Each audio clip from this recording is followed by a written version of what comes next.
talking some basketball with you this morning. Intrigued by the end. I shouldn't say I'm intrigued by the NBA Finals. I mean, I am. Tonight's going to be a really interesting one as Game 5 heads back to the OKC. And I look forward to seeing how this plays out. I have to ask y'all if you, like me, felt like we had a little bit of a letdown at the end of Game 4. And I'm not talking about the performance of the basketball players. I was on BetMGM Friday night with Ryan Horvat and hating-ass Mario and the rest of the fellas. And as we were talking and watching the end of this game, we were all enamored with this game. In fact, we were enamored with the performance of the Indiana Pacers because it looked like the Pacers were ready to put Game 4 to bed. It looked like the Pacers were in a spot that they were going back to the OKC with a 3-1 lead over the Thunder. In fact, even Mario, during one of the breaks, and I hate to rat my boy out behind the scenes, but I'm going to anyway. It felt like it was over. Mario said behind the scenes, off the air, he said, "Ladies and gentlemen, your 2025 NBA champions, the Indiana Pacers." And when you looked at the TV, man, it was kind of hard to disagree with him in that case. It was kind of hard at that moment in time to say that the hating-ass one was wrong because they were doing everything right. And so we ended the show, and myself, Horvat, and Mario had a little text thread going late Friday night because there was still like 6 minutes left in the game when the show ended at 11 p.m.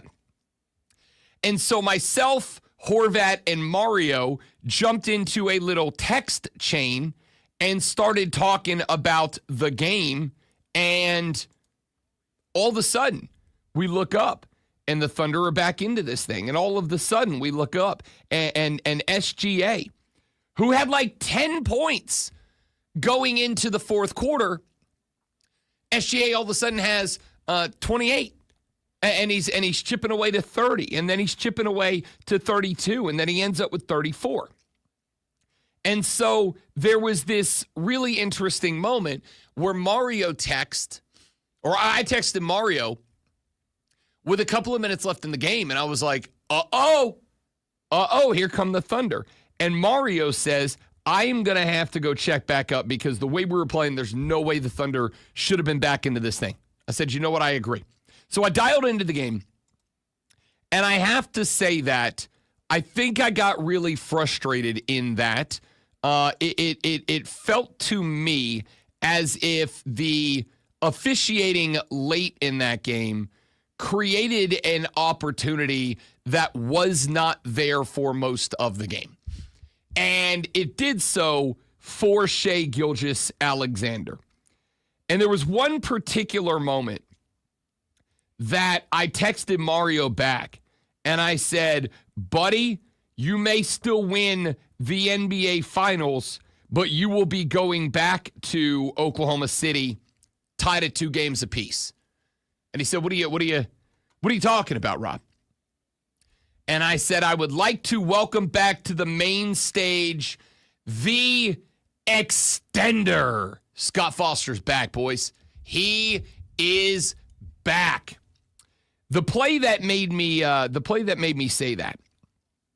SGA at the top of the key drives down the paint on the left-hand side, ends up D'd up by, and I don't even remember what Pacer it was that was on him.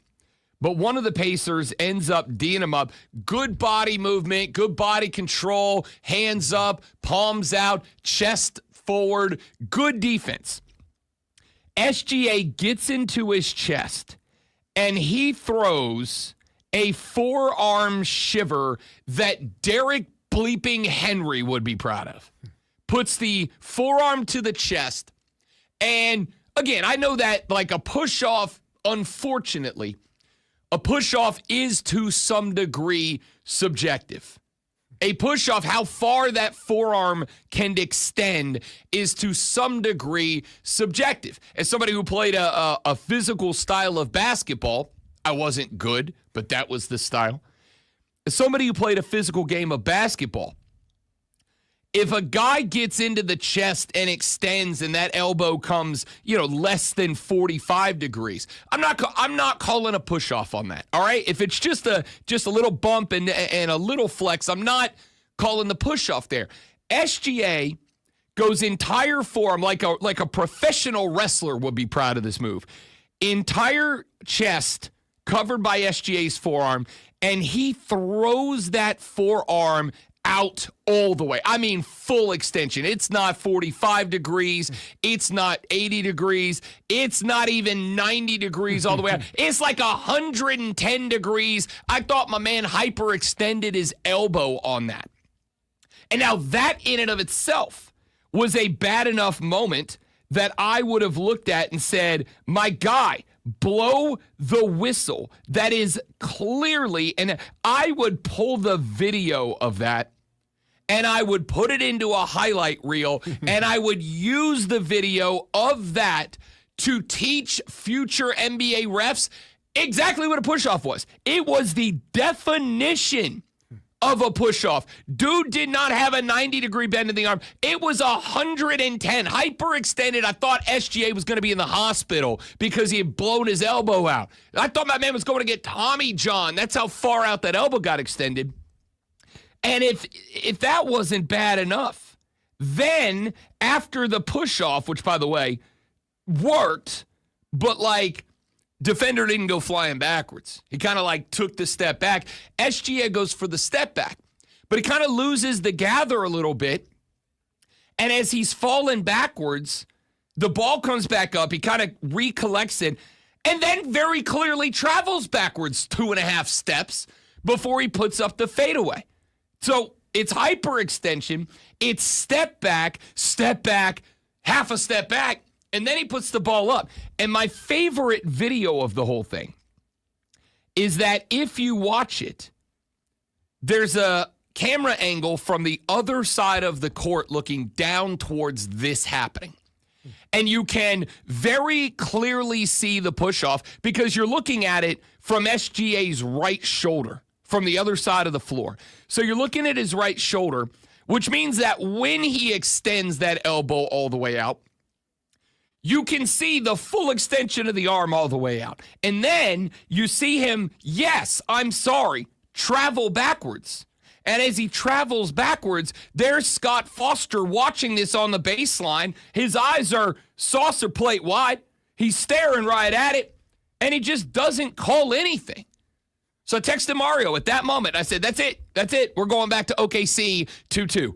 And I am not in on the conspiracy theories that the NBA is rigged.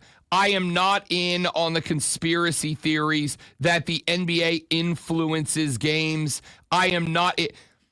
But I can't hold it against those of you that are.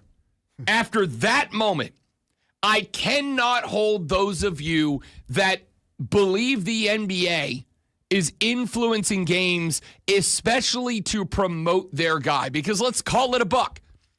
SGA is their guy. He wins the MVP. He's the poster child of these finals. If you tune into any talking head show, it's just SGA, and he's a great basketball player. But everything is about him. To the point that we've gotten into this NBA Finals, and when we were going to the NBA Finals, when we were getting through the preview portion of the NBA Finals, I was getting wildly frustrated because every big talking head in America was like, oh, Thunder in 5. Oh, the Pacers will be lucky if they can win 1. They're not winning 2. It's Thunder and 5, Thunder and 5. And I came into this studio, got in front of this microphone, and said, I don't know what you're all looking at. The Pacers are a good basketball team. Every single series of these playoffs, y'all put the Pacers down. Every single series of this playoffs, y'all said, oh, Pacers are cooked. They can't get by them. They can't get by them. They can't get by Cleveland. That's the second best team in the league. Can't get by Cleveland. What are they going to do against the Knicks? They got Brunson and Cat. Can't get by the Knicks. MSG is the hardest place to play basketball in America. Can't get by the Knicks. And all the Pacers have done is win and win and win. And so the other end of that conversation was, how is Tyrese Halliburton going to get by SGA? He's a great player. But y'all want to know why the free throw merchant allegations stick? That moment right there. And when I take that and then I stack it on top of the narrative that's been going around for a very long time, that Scott Foster is the guy that gets called when a series looks like it's over and they want it to go off more. Scott Foster shows up. He's like, it's like when the NBA has a series that's not going the way they want.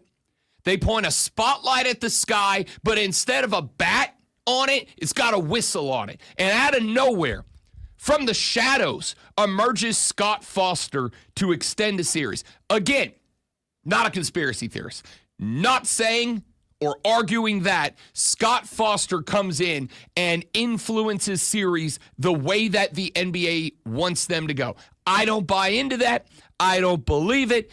But for an association that still has not gotten rid of the stain that was Tim Donaghy from a handful of years ago.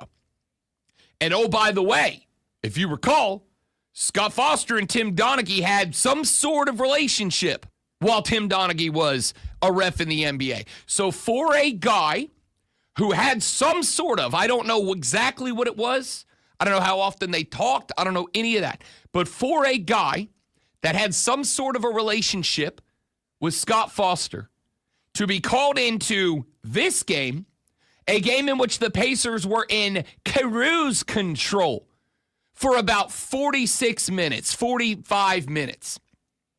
And then to suddenly have SGA throw in full sail WWE power moves at a defender, getting away with it. Then on the exact same play, getting away with a travel to hit a fall-away jumper that is a momentum killer for the Pacers.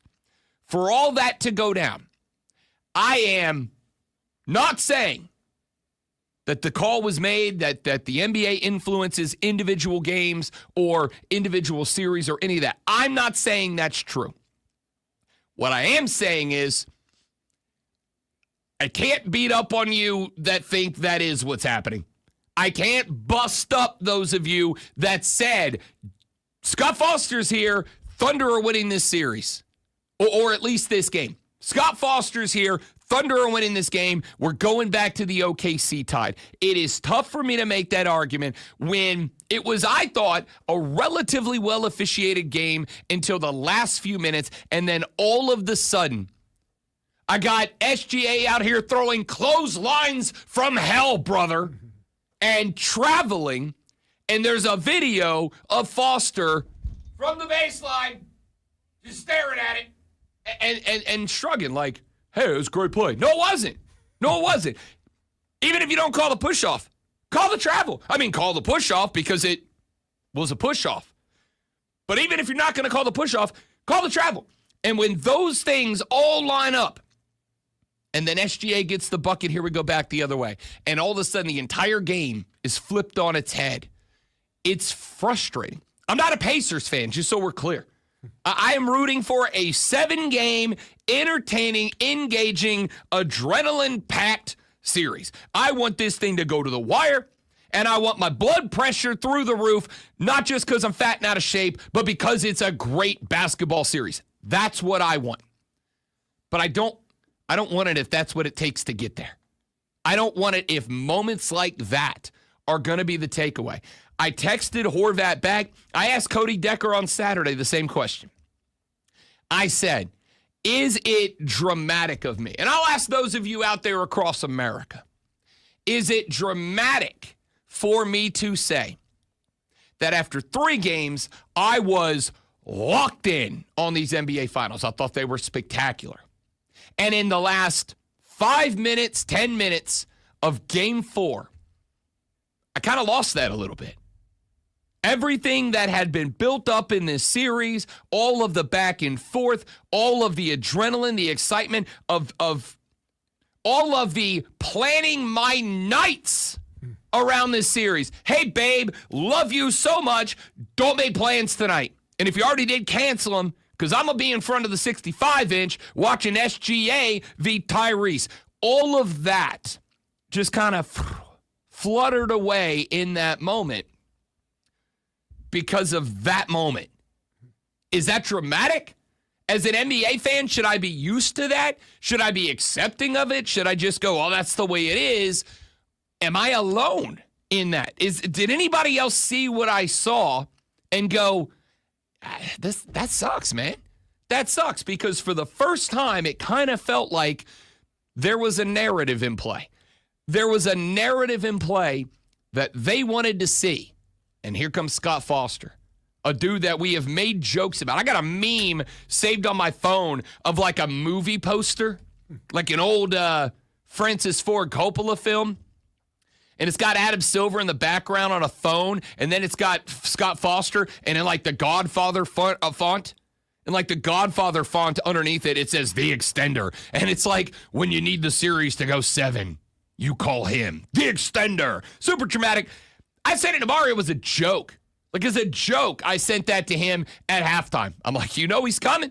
Here he comes. And then it happens. And it's one of those things that when somebody says something bad as a joke, it's a joke. But then when the joke turns into real life, it's not funny anymore. And that's kind of the spot I hit.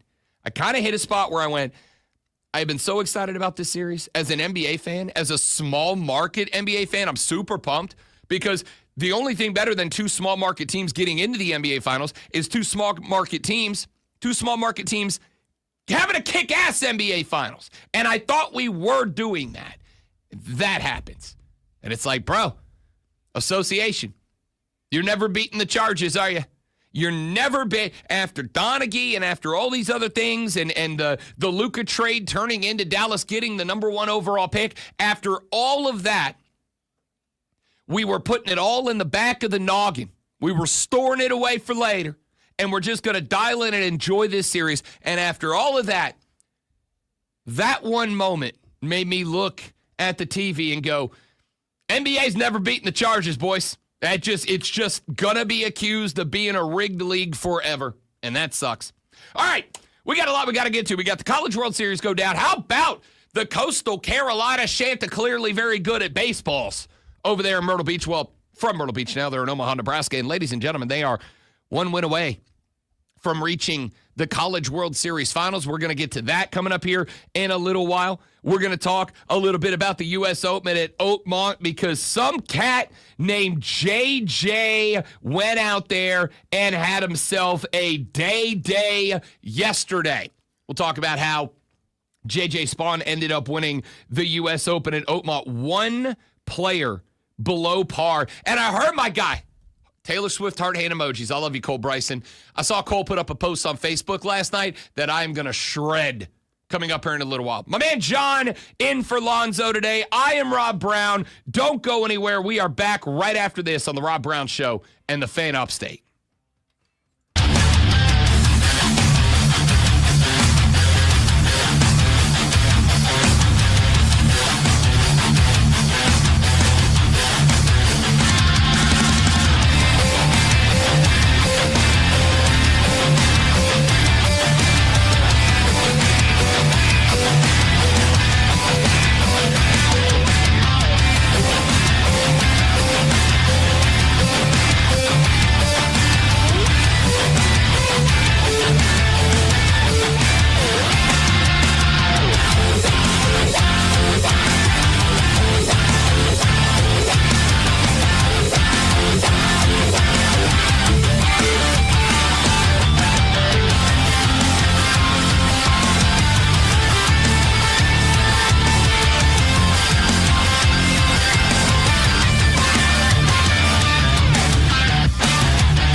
I am going to ask after game 3 and headed into game 4. And I'm going to say this, and I'm going to sound like a bit of a jackass here, but I don't care. I'm going to ask your opinion of this NBA Finals so far, and I'm going to ask your opinion of this NBA Finals heading into game number 5 tonight back at the OKC.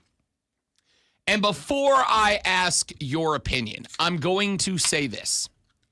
If your text is going to say, I don't care about the NBA, if you are going to say, I don't like basketball, if you are going to say, I don't watch the NBA, I'm going to say this respectfully, I don't care.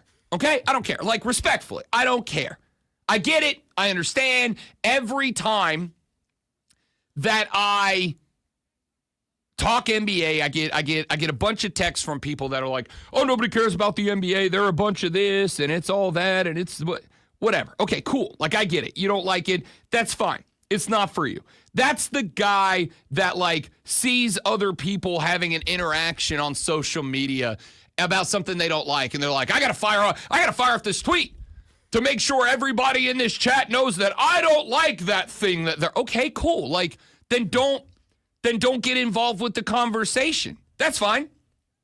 If you don't like it, then just like click the little red X up in the corner and move on. Now, I'm not asking you to move on. Stay here. Let me talk one more segment of basketball, and then I'm not telling you to click. Don't click the red X on me. Leave the red X. Don't click the red X.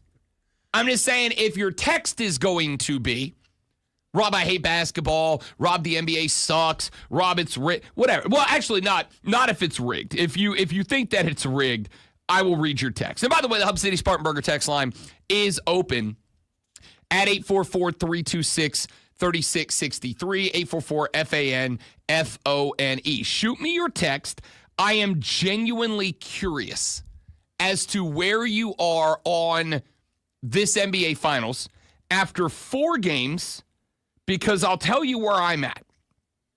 Where I'm at is this. I thought 3 3/4 of the first 4 games of the NBA Finals were spectacular.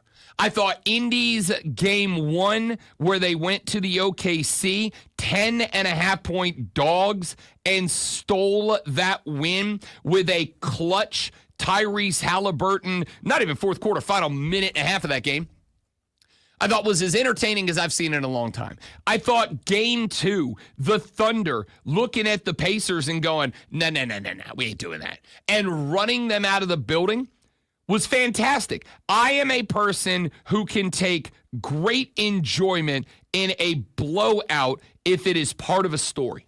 And that was part of a story. Then we go back to the IND for game number 3, and the Pacers, I think, favored by 5.5 as the road team, and the Pacers were absolutely electric in game 3. They get a big win. They get it done. There was all the conversation about, well, you know, the Thunder curb stomped them in game number 2. They got to be dead, right? Like, they left them on the side of the road for dead, and here come the Pacers. No. Like the Undertaker at WrestleMania. Dong! Back, sit up in the middle of the mat, arms crossed, eye roll back, and here comes Tyrese and the boys, and they get it done. Then we go to game 4. And in game 4, another game where the Pacers are dogs. They're going to be dogs every game in this series, by the way. They could be up 3 games to nothing, and they'd still be a dog. But a game in which they are a dog, they are in firm control of for 3.5 quarters. And I am not saying the Thunder didn't play good ball. The Thunder did play good ball. And as I've said a few times, there are a few spots that the Pacers do have to hold it against themselves. If I recall correctly, Mathurin had like 5 free throws down the stretch. And he either missed 3 or 4 of them. He missed enough that had he made his free throws, the Pacers win that game. Or at least that's the narrative, right? If Mathurin makes his free throws, the Pacers win that basketball game. And that's all well and good. But as I've had the argument before, bad officiating should not be excused. excluded from criticism because the team that was the victim of bad officiating made mistakes. The whole thing about sports is if you play a bad game and you still put yourself in a position to win that game, it shouldn't be taken from you by some bad whistles. And I think that's what happened. The Pacers did not play perfect basketball, just so we're clear. And that is part of the reason I still will say the series is not over. It's obviously now a best-of-3 series in which OKC has the home court advantage. It is not over because the Pacers played not even close to perfect basketball in Game 4 and still could have won it. But I got SGA out here getting ticky-tacks. I got SGA throwing clotheslines from hell like JBL on 2003 Monday Night Raw. I got SGA out here like clearly and evidently traveling. Like just definitely traveling. And I got Scott Foster staring at it like nothing, right? I got Scott Foster staring like a child at a firework. Pretty. Pretty. Nothing. So if a bad team, and my only take here is, and I've had this take about baseball, I've had this take about football, right? This is when the Saints had the pass, yeah, I'm going there. When the Saints had the pass interference no call against the Rams in the NFC Championship game, that would have sent them to the Super Bowl, and we would have gotten Breeze versus Brady, which is what the people wanted. I very clearly remember coming in the next day and talking about it and saying that call is going to go down in history. I played the audio the next day because somebody had a sideline mic pointed at Sean Payton. And Sean Payton was running up to the sideline ref who should have made the call. Sean Payton ran up to the sideline ref, and he was in his ear, obviously chirping away, and he said, "You just changed the Super Bowl. You just changed the Super Bowl." And I remember I got a call from a listener that next morning when I was, guys, it's been how many years now when I'm still this mad about it? Imagine what I was that Monday morning. I mean, straight up, the boss was texting me like, do not get us an FCC violation this morning. I was heated, dog. So I'm on the air, and I'm like, what do you want me to say? It's the worst call in the history of ball. And I was then and remain now absolutely a conspiracy theorist about that game. I was then and am now absolutely a conspiracy theorist about that game. The conspiracy theory being that Raj wanted his LA team so desperately. And Raj had an opportunity for his LA team to go to a Super Bowl in their first year in LA. Raj had an opportunity for the Rams to go represent LA in the Super Bowl, something that he had wanted his entire time as commish of the biggest league in America. And wouldn't you know it, Raj watches the LA Rams get away with the most egregious missed penalty in the history of the National Football League. And what's the result of it? Raj sees his NFL team go to the Super Bowl. So, the thought here is that killed for about 2 seasons, and I say this sincerely. My enthusiasm for the NFL died that night, and it stayed dead for about 2 years. It was about 2 years before I got back to it. It was about 2 years before I felt like I could be a good NFL fan again. It was about 2 years before I felt like I'm back. And even then, there was still I never went back the way that I was an NFL fan after the Saints won the Super Bowl. I never went back to being a fan like I was when Breeze hoisted the Lombardi. I went back, but something in me died that day. Something in me died that day, and whatever that something is, that something has not come back yet.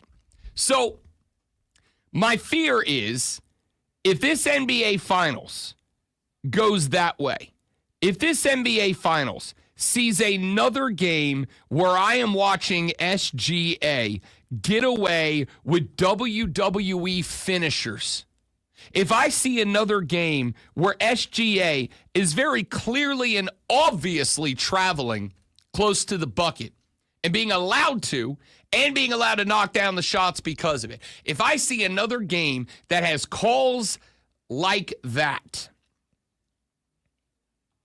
something in me might die for the NBA too. And the problem for the NBA is they don't have the flexibility with fan numbers the NFL does. If the NFL lost 10% of its fandom right now, the NFL would be fine. It just would be. The NFL would still be fine. If the NBA lost 10% of its viewership, it would be in a world of hurt. So my biggest take has been, I understand that SGA is your guy. I understand that SGA is the future. He's everything you wanted Jason Tatum to be. I understand that he is your marquee, your bannerman, your poster boy, whatever you want to call him. I understand all of that. But I am going to tell the National Basketball Association, if you allow stuff like that to continue to happen, and if it gets to the point that one of the, and I'm comfortable saying this, of people in the upstate that are willing to go on the radio and talk about the NBA, I believe that there are effectively three of us. Myself, Lonzo, Cole Bryson. That's it. That's the list. I have not heard. I'm not saying there's nobody else, but I'm saying if there is, I haven't heard them. Maybe they're on in the mornings on another station and they're talking NBA and I just haven't heard it. Maybe they're on in the afternoons opposite Wire to Wire and I listen to that show, so I just haven't heard it. But I flip around local and national stations all the time. I like to hear what other people are talking about, what they're saying, their takes, what's driving the conversation. And of the local folks that I've heard, nobody else talks NBA. So if you get to a point that I say, yeah, I don't have the love of the game anymore. I'm going to come on. I'm going to tell you the score. I'm going to tell you the result. I'm going to give you some numbers. And like maybe every now and then I'll say, oh, I checked in for 10 minutes and I saw this. And that's all you're getting out of me? That's going to be real bad for basketball. Because if that keeps happening, you're this close to losing one of, I would argue, one of effectively three voices in a 1 million person market. You're effectively this close to losing one of three voices that actually talks NBA. And if I'm not talking it, this show ain't talking it. And if I'm not talking it, you got maybe. How often does Wire to Wire talk NBA? Maybe a segment a day? In season, maybe a segment a day? The NBA will be down to having effectively, at maximum, 12 minutes of NBA talk in this market a day. If that keeps happening, that's the result. That's why I'm upset about it. That's why I'm ticked off. Hey, speaking of ticked off, anybody watch the Braves game yesterday? I did, and I'm real pissed. All right? I'm real mad. And we're going to talk about that coming up here in just a few minutes because a dude goes out there, has a career day, a legend day, a career day, and yet the Braves still find a way to play. I mean, it's honestly, at this point, I feel like I'm not watching Braves games to enjoy Braves ball. I feel like I'm not watching Braves game because I've got a love in my heart for baseball that dates back to 1990 or whatever. I'm watching baseball the way that I watch videos of the internet of dudes falling off of skateboards and landing on the rail on their junk. Like, it's just like, I like to laugh at pain, even if the pain is my own. I'll tell you what happened and my response to it when we come back on the Rob Brown Show and the Fan Upstate. Hey, guys, stay right there. I'm going to answer all your questions in the chat when we come back.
All right, we're back, dudes. Thanks for hanging in there.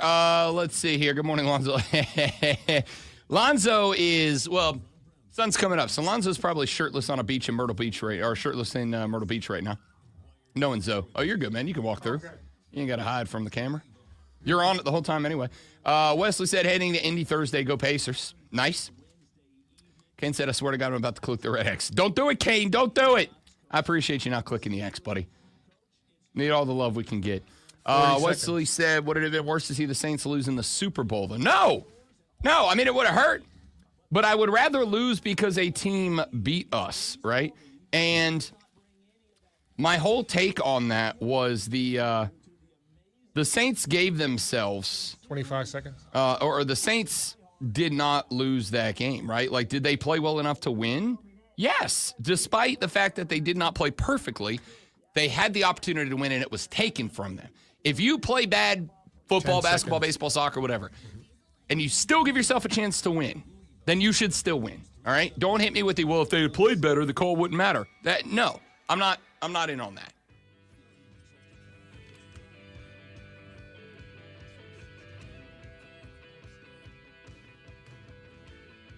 Yesterday afternoon, happy Father's Day, by the way, to all you big daddies out there.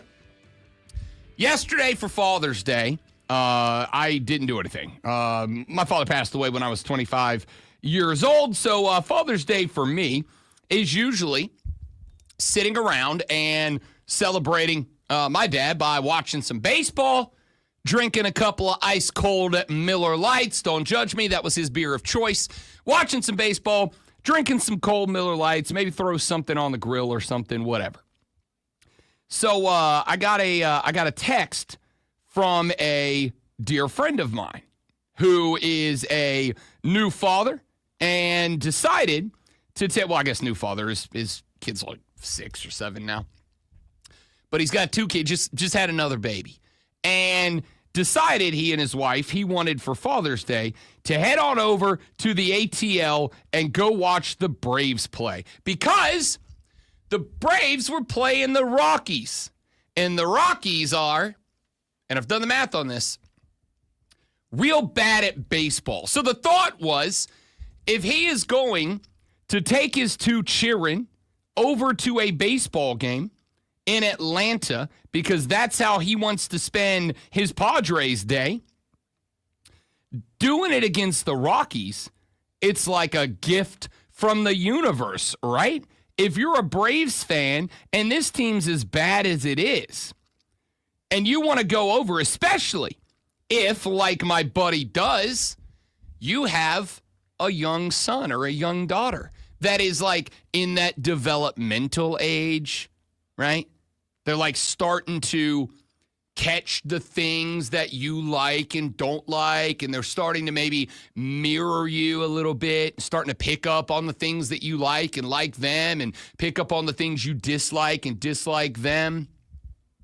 If you've got a kid that's in that developmental age and you want to take them over to a baseball game, you want to take them over to a baseball game that the baseball team that you're trying to brainwash them into liking the way that you do is going to, I don't know, win, right?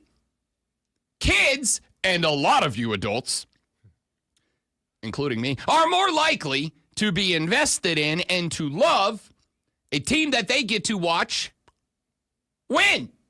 It makes it a lot more fun when you win. So, my buddy packed his cheering up in the car. He drove to the ATL, and he was all sorts of excited because he has a young son, and his young son has just started getting into the baseball. He texted me about 2 weeks ago, and he was all sorts of pumped because mom had took baby boy out going shopping. And while mom and baby boy were out doing the shopping, baby boy saw a Braves cap and said, Mom, we're going to see the Braves with Dad. Can we buy Dad the Braves hat? And he's like, I've never been more proud as a dad in my life. My kids saw the Braves script A and said, Dad loves that team. Mom, buy Dad that cap. So she did. And he wore the cap, and they went over to Atlanta yesterday. And yesterday, they went to go watch Grant Holmes pitch for the Atlanta Braves. Now, Grant Holmes was not on the rotation for yesterday. Yesterday was supposed to be a Chris Sale day. The reason why? Because on Tuesday, the Braves start a series with the New York Mets.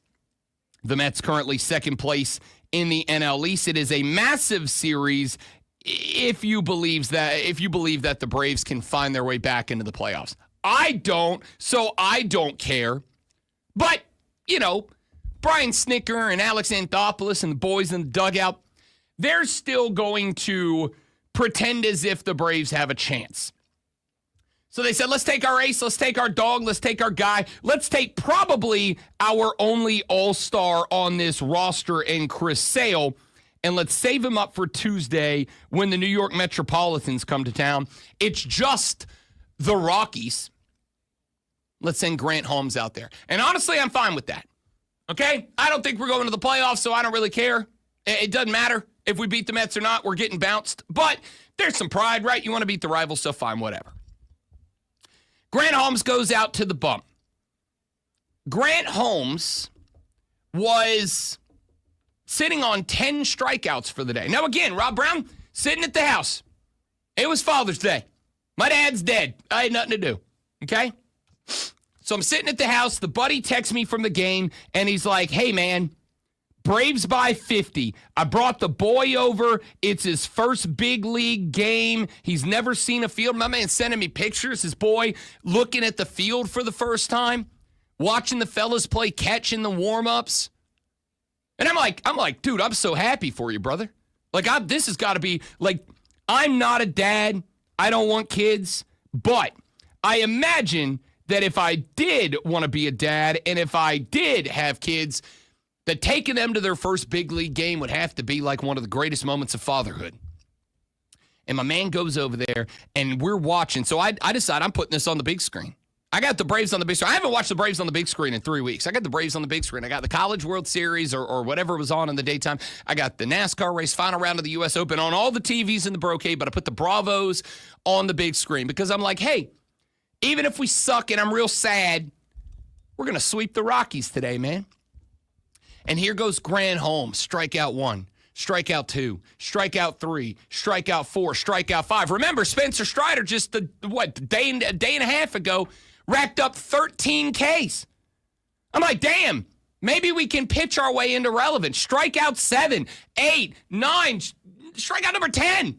I'm texting my buddy. I'm like, oh, my God, dude, you're there for a gem. This is history.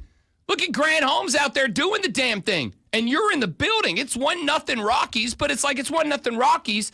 They've got a pitcher out there who hasn't seen a baseball diamond in a year and a half, and he's mowing us down. But, we're fine. Let's get to the Rockies back end. We're going to be good. Strikeout 11 for Grant Holmes. Strikeout 12 for Grant Holmes. Strikeout 13 for Grant Holmes. 13 in a row. It's like, damn, we're feeling real good. And here's the thing. Here comes Grant Holmes for one more inning. Strikeout 14. Strikeout 15. You may not know this, but in a baseball game, a team gets 27 outs. Grant Holmes took away 15 of their 27 outs with punchies, ringing a guy up. The Braves lost by a lot. They lost 10-1 in a game where their starter punched out 15 of 27 outs. They lost 10-1. Remember a minute ago when I said that when the Saints got jobbed out of a Super Bowl, my spirit died a little bit. Something in me broke that day. Something in me broke yesterday, guys. Something in me broke. For all of the Braves alarmism that you've heard me on so far this year, something broke in me. I watched a man go to the bump and strike out 15 Colorado Rockies before he got yanked. And the team that had 15 punchies in that game Lost 10-1. It just physically doesn't make sense. That box score, and I tagged out of that game in about the start of the 8th inning. I didn't tap out of that game. I moved that game. The Braves were minus 360 going into this game, by the way, on the line, if you're curious. I took that game that was on TV, and I closed it.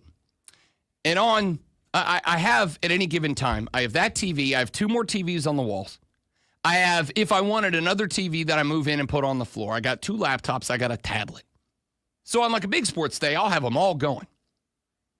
I took that game, and I put that game on my tablet. I got a little tablet stand. I set it up, and it's basically a free extra TV. I put that game on my tablet so that I could literally put it behind me so that I could have it on in case something crazy happened, but I didn't have to pay attention to it. And I started watching, recorded F1 races from a month ago because that was more entertaining than what I saw. 15 strikeouts. They lost that game. If I told you going into that day the Braves were going to have 15, you wouldn't watch it either because you go, they're going to win by 50 against the Rockies if they got 15 Ks. No, they lost 10-1. I don't know what you want me to say. I'm not even going to break down baseball because it's a waste of my breath. It's a waste of my breath and your time for me to say, well, if you'd have got more out of the 3, 4, 5 guys, if at the bottom of the lineup's got a relief pit, I can do all that. It's real simple. It's real simple. You got 6 hits against the Rockies. You punched out 15, and they still have more hits. The Rockies, a chance to sweep a series, build some momo, feel good about your life. Nope, 15 punch-outs, and you lost by 9 to the worst team maybe in the history of baseball. Statistically, the worst team, and this number's true, statistically the worst team since 1932. The last time a team was this bad through this portion of the season was the Red Sox in 1932. People, 1932! What do you want me to say? I don't want to talk about baseball anymore. The equity they built up in the 2021 World Series is gone. I don't care anymore. Alex Anthopoulos, it's on you. Brian Snicker, it's on you. Blow it up. Start it at the bottom. Move on. This team has killed my will to live through another 3 hours of baseball. Hey, we're going to have some fun in hour number 2.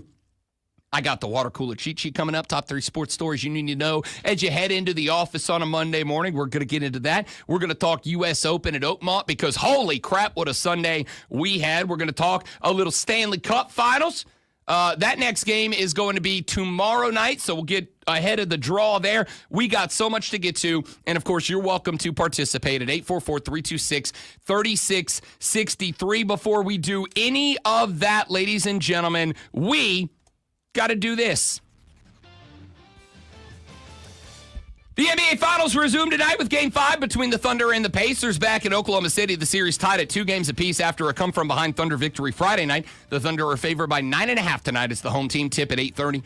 J.J. Spaun captured his first major championship, being the only player under par and taking the U.S. Open championship at Oakmont. Spaun's final round was a 1/72, bogeying 5 of his first 6 to fall 5 shots off the lead. After a 95-minute weather delay, Spaun birdied 12, 14, 17, and 18, knocked down a 64-foot putt on 18 to take the win. A huge trade in the MLB. San Francisco Giants have acquired Red Sox star Rafi Devers in return for pitchers Kyle Harrison and Jordan Hicks, rookie hurler Jose Bayo, and outfield prospect James Tibbs III. The Giants pick up the remainder of Devers' contract, valued at over $250 million. Then the U.S. soccer team ended a 4-loss skid with a 5-0 win over Trinidad and Tobago in group play of the CONCACAF World Cup last night. Malik Tillman scored 2 international goals. Back after this on The Rob Brown Show and the Fan Upstate.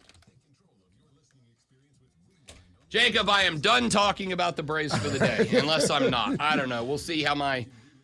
At this point, it would be like... You'd be better off serving federal prison time than watching the Braves. The way you described it. Waste of my time. They're unbelievably bad. All right, guys, going to step away for the top of the hour break. We will come right back. Don't go anywhere.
are back. Thanks for hanging in there, dudes.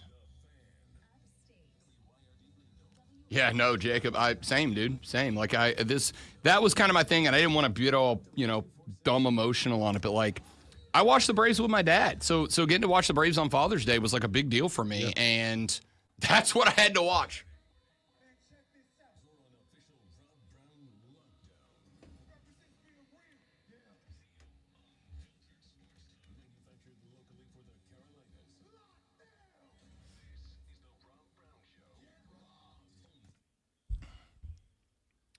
Man, Jacob said in the Facebook chat, which you can join the live stream at facebook.com/thefanupstate, the Fan Upstate on YouTube, the Fan Upstate on Twitter, the Rob Brown Show on Facebook, on YouTube, and on Twitch, because I'm young and cool like that.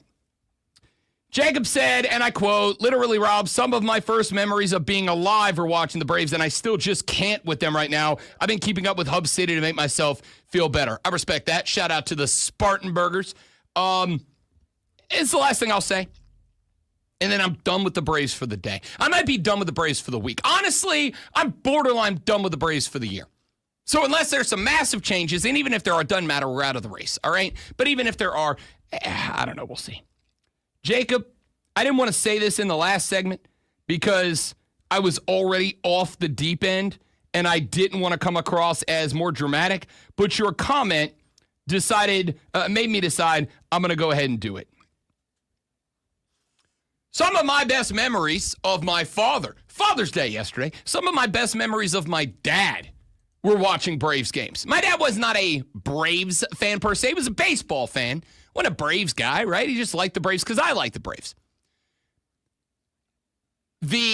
One of the best memories I have was when the Braves lost the World Series to the Twins back in the 90s. My old man took me to the Shalimar Diner. It was this like 50s themed diner in the town I grew up in, Shalimar, Florida. It was this old 50s themed diner, and the booths had TVs in them, right? So you could go to the diner and have yourself a cheeseburger and some fries and a milkshake, and you could turn the TV on in the booth, and you could watch games. And so it wasn't rare that we were there. But the last game of the World Series was a special occasion. So Pop said, we're going to stay up late. We're going to go to the diner. We're going to watch this baseball game there. Because my brother was a Cubs fan, so this was obviously, in retrospect now, it was just an opportunity for the old man to take his oldest boy out to go watch them either win or lose a World Series. So he said, we're staying up late, going to the diner. We sat at the booth at the Shalimar Diner. We turned on the World Series game on the TV in the booth. They were just this little 12-inch garbage TVs, but whatever. I didn't care. I was, 5, 6, whatever I was. And so we're eating our cheeseburger and fries, and we're watching the game, blah, blah, blah, and you'll remember the elimination. But basically, long story short, the Twins effectively walked off the Braves. And I was devastated. I had never experienced a loss like that, right? And the old man, being the old man understood this is what we call a teachable moment. So the old man called the waitress over. He said, go ahead and bring us a couple of chocolate milkshakes. They used to come you got the milkshake in a big, old milkshake glass. And then the treat at the diner was, for whatever reason, they always had the extra milkshake. So they brought the extra milkshake out in the tin that they make the milkshake in. So as a kid, you're like, hell yeah, bonus milkshake, right? So we ordered some chocolate milkshakes, and I'm sitting there crying at the table because shut up, I have feelings. And I'm drinking my milkshake. And I just don't understand. I hate baseball. And the old man took that moment to teach me about the fact that you're going to lose. You can do everything right. You're still going to lose. You can do everything to the absolute best of your ability, and you're still going to lose. It happens. And he taught me about loss in that moment. That was a moment that I, to this day, remember like it was yesterday with my old man via the Braves. I remember my dad taking me to Turner Field to go watch the Braves games back in the day. The Braves were a massive part of my life. My third grade birthday party. Again, dumb core memory, don't know why. My third grade party, I had the biggest crush in the world on a young lady by the name of Ashley Powell. I was in love with Ashley Powell. She came to my third grade birthday party, and she bought me an Atlanta Braves t-shirt as a birthday gift because she knew I loved the Bravos. When I tell you, and I don't think I'm too far off on the timeline, I think I kept and wore that Brave shirt till I was in like 8th grade. All right? I probably rocked that shirt for like 5 years. Both because, A, Ashley Powell gave it to me, mwah, and B, because it was a Brave shirt and it was super dope, and I didn't grow a lot between elementary and middle school. Again, shut up. So this hurts a lot more than it usually would because of the fact that this is a lifelong passion. And to have that team win it in 2021 and make me believe again, just to be this dumpster fire, is painful. It just stinks, okay? Hey, you know what's not painful? The water cooler cheat sheet, the top 3 sports stories that you need to know before you get to the office and start talking sports with your coworker or your boss or your text group of buddies that you ignore your real life and job to, type back and forth about how much the Braves suck. Yeah, you got to know what's going on. If you got to know what's going on, ladies and gentlemen, that's why we do this. Encyclopedia of the extraordinary? Well, you better be, because we're diving headfirst into the 3 top stories that will have your coworkers saying, "You hear that?" Even before they take their first bathroom break. No. Here we go. Welcome to the water cooler cheat sheet on the Fan Upstate. He had 15 strikeouts, man. He had 15 Water cooler cheat sheet, top 3 sports stories you need to know before you get to the office. Let's get into it. Item number 1, the U.S. Open at Oakmont concluded yesterday. It included a 95-minute weather delay on Championship Sunday, and it also included a 64-foot birdie putt from J.J. Spaun to get that dub. J.J. Spaun bogeyed 5 of his first 6 holes. That bogey streak led to J.J. Spaun, who shot on Thursday one of the greatest opening rounds in U.S. Open history. Forget Oakmont history, although Oakmont history too, obviously. And then he just kind of tailed off. He was fine on Friday. He was fine on Saturday, hung out around the top of the leaderboard, and then comes Championship Sunday. And the question was, could this young guy who's been on tour for a couple of years now but hasn't really won anything, could he hold on? Scotty Scheffler's out there. There's a bunch of dudes that made the cut. There's a lot of names floating around. Robert McIntyre from Scotland is in the mix. He's been a winner on tour before. Could this young man hang around? 5 of his first 6 holes, he bogeys. It was not going great. And then he got to the back 9. Then he got to the back 9 where he birdied 4 of the last 5, ends up on 18 with an opportunity to win it. A 2-putt would have lost it. He needed a par, which would have taken a 2-putt and no worse from 64 feet away. That ain't easy. That ain't easy. So he said, you know what? Why not just win the damn thing? 64 feet away, J.J. Spaun drops one of the most redonkulous putts I've ever seen in my life to claim the trophy at Oakmont. Spaun said he did not look at the scoreboard as he walked up the 18th because he did not want to know if he had a 1-stroke lead, a 2-stroke lead, no lead at all. Said, I'm just going to go play my golf. That's the right attitude. Well done, J.J. Spaun. We're going to talk about about this tournament more here in just a little while because my buddy, my pal, my amigo, my friend, my colleague, my compatriot, my comrade at arms, Cole Bryson, put up a post yesterday evening on the Facebook page about this golf tournament that, I love Cole, Taylor Swift heart hand emojis, infuriated me, just infuriated me, and we're going to talk about that coming up here in just a little while. Let's get to item number 2 on the cheat sheet.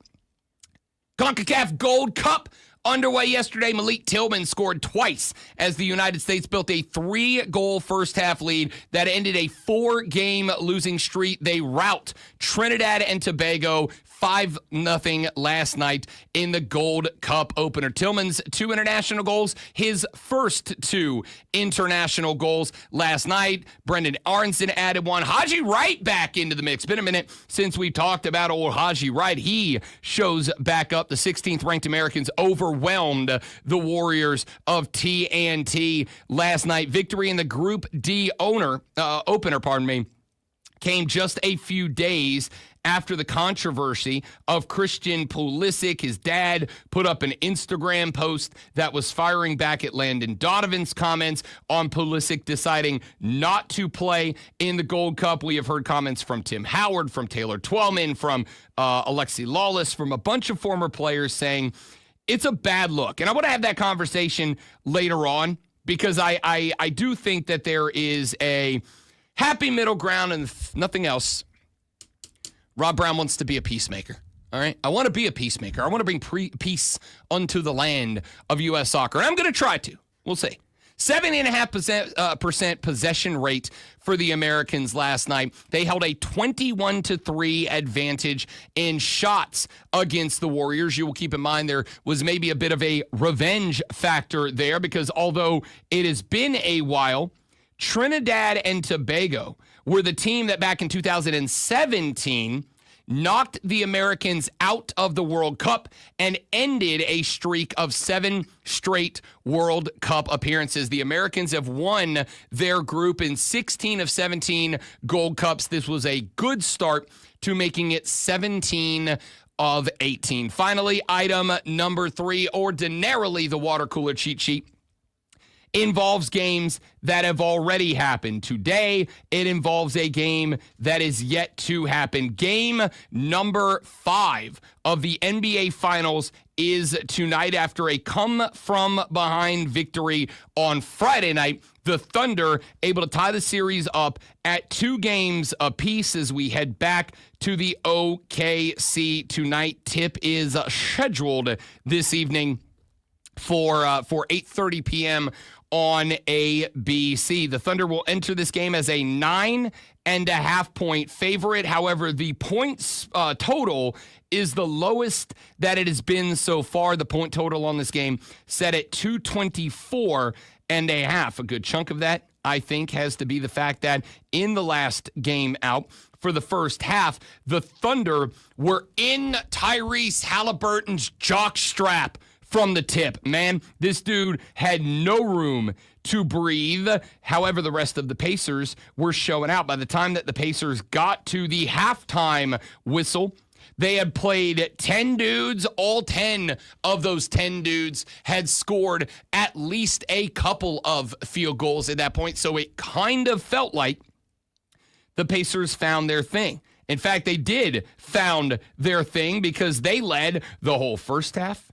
They led the whole second half until the last couple of minutes when the Thunder went on a run.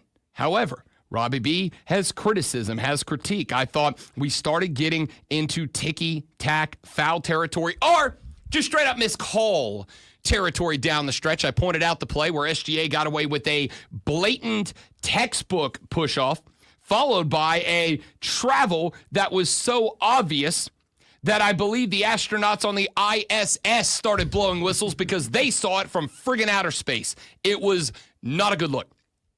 And I have said already once, and I will ask you the question here. That game and those last few minutes, not because the Pacers lost. I don't have a dog in this fight. Scratch that. I do have a dog in the fight. I am a small market fan. My New Orleans Pelicans will never be a big market. So the only thing that I wanted out of this series were for these 2 small market teams, quote, unquote, to put on a show. I wanted them to put on an electric series so that when this series was over, whether it's in 6 or 7, because now more than I already did, but I already did believe it's going 6 or 7. Whether it went 6 or 7, this series would be talked about. The ratings would be through the roof. We would all come in and go, who the hell cares if their gym is located in a small market city? They put on a whale of a series. I want that. I do not want that to come at the cost of the integrity of the game. And I thought some of the whistles blown, and maybe more importantly, some of the whistles that went unblown in Game 4, I think they kind of put, at least for me, a bit of a damper on what has been an otherwise absolutely fantastic series. So I will ask you to pitch in here, dear sports fans. The text-in number for the Hub City Spartanburger text line is 844-326-3663. The call-in number to get your voice heard on the radio is 844-326-3663,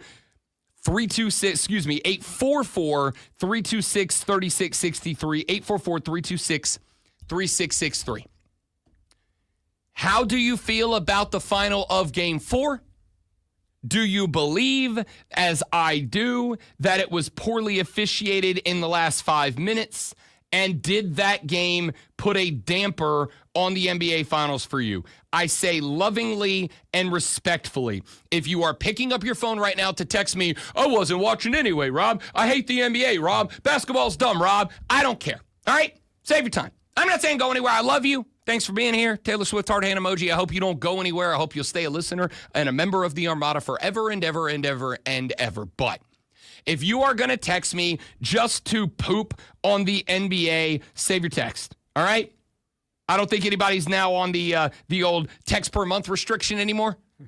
But like, just in case, save your text. I don't want to hear it. I don't care that you don't watch the NBA. For those of you that do watch the NBA, for those of you that have been enjoying the NBA, how do you feel about this NBA Finals after Game 4? Because I got to tell you, the mood dampened a little bit for me. All right, let's run to a break. When we come back here in just a minute from right now, my buddy, friend, amigo, colleague, comrade in arms, Cole Bryson, put up a post yesterday on the old book face that infuriated me. And I'm going to tell you what it is, and I'm going to respond to it, and I'm going to tell Cole passive-aggressively from a distance why he's wrong. That's coming up next on The Rob Brown Show in the Fan Upstate.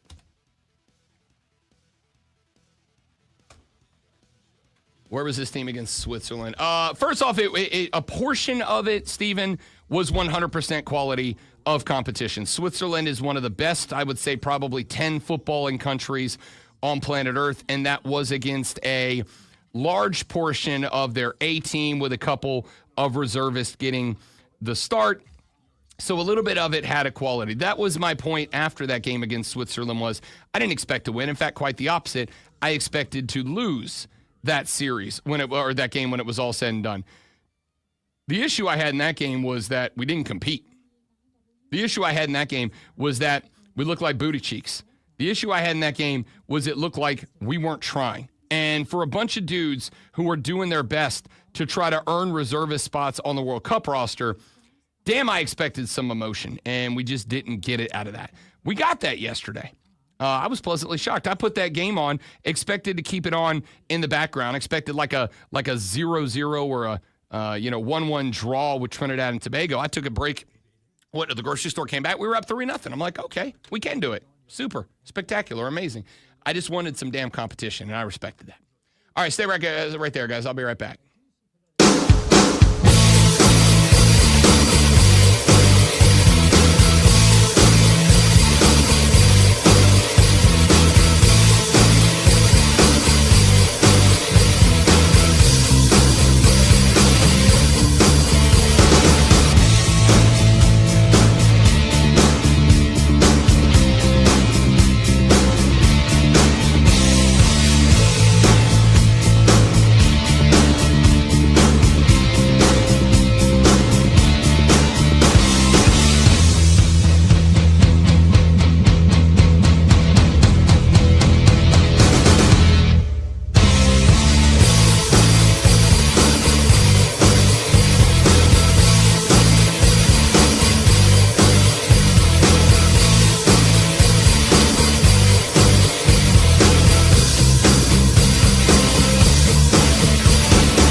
The finale to the U.S. Open was spectacular. The U.S. Open at large, I thought, was spectacular.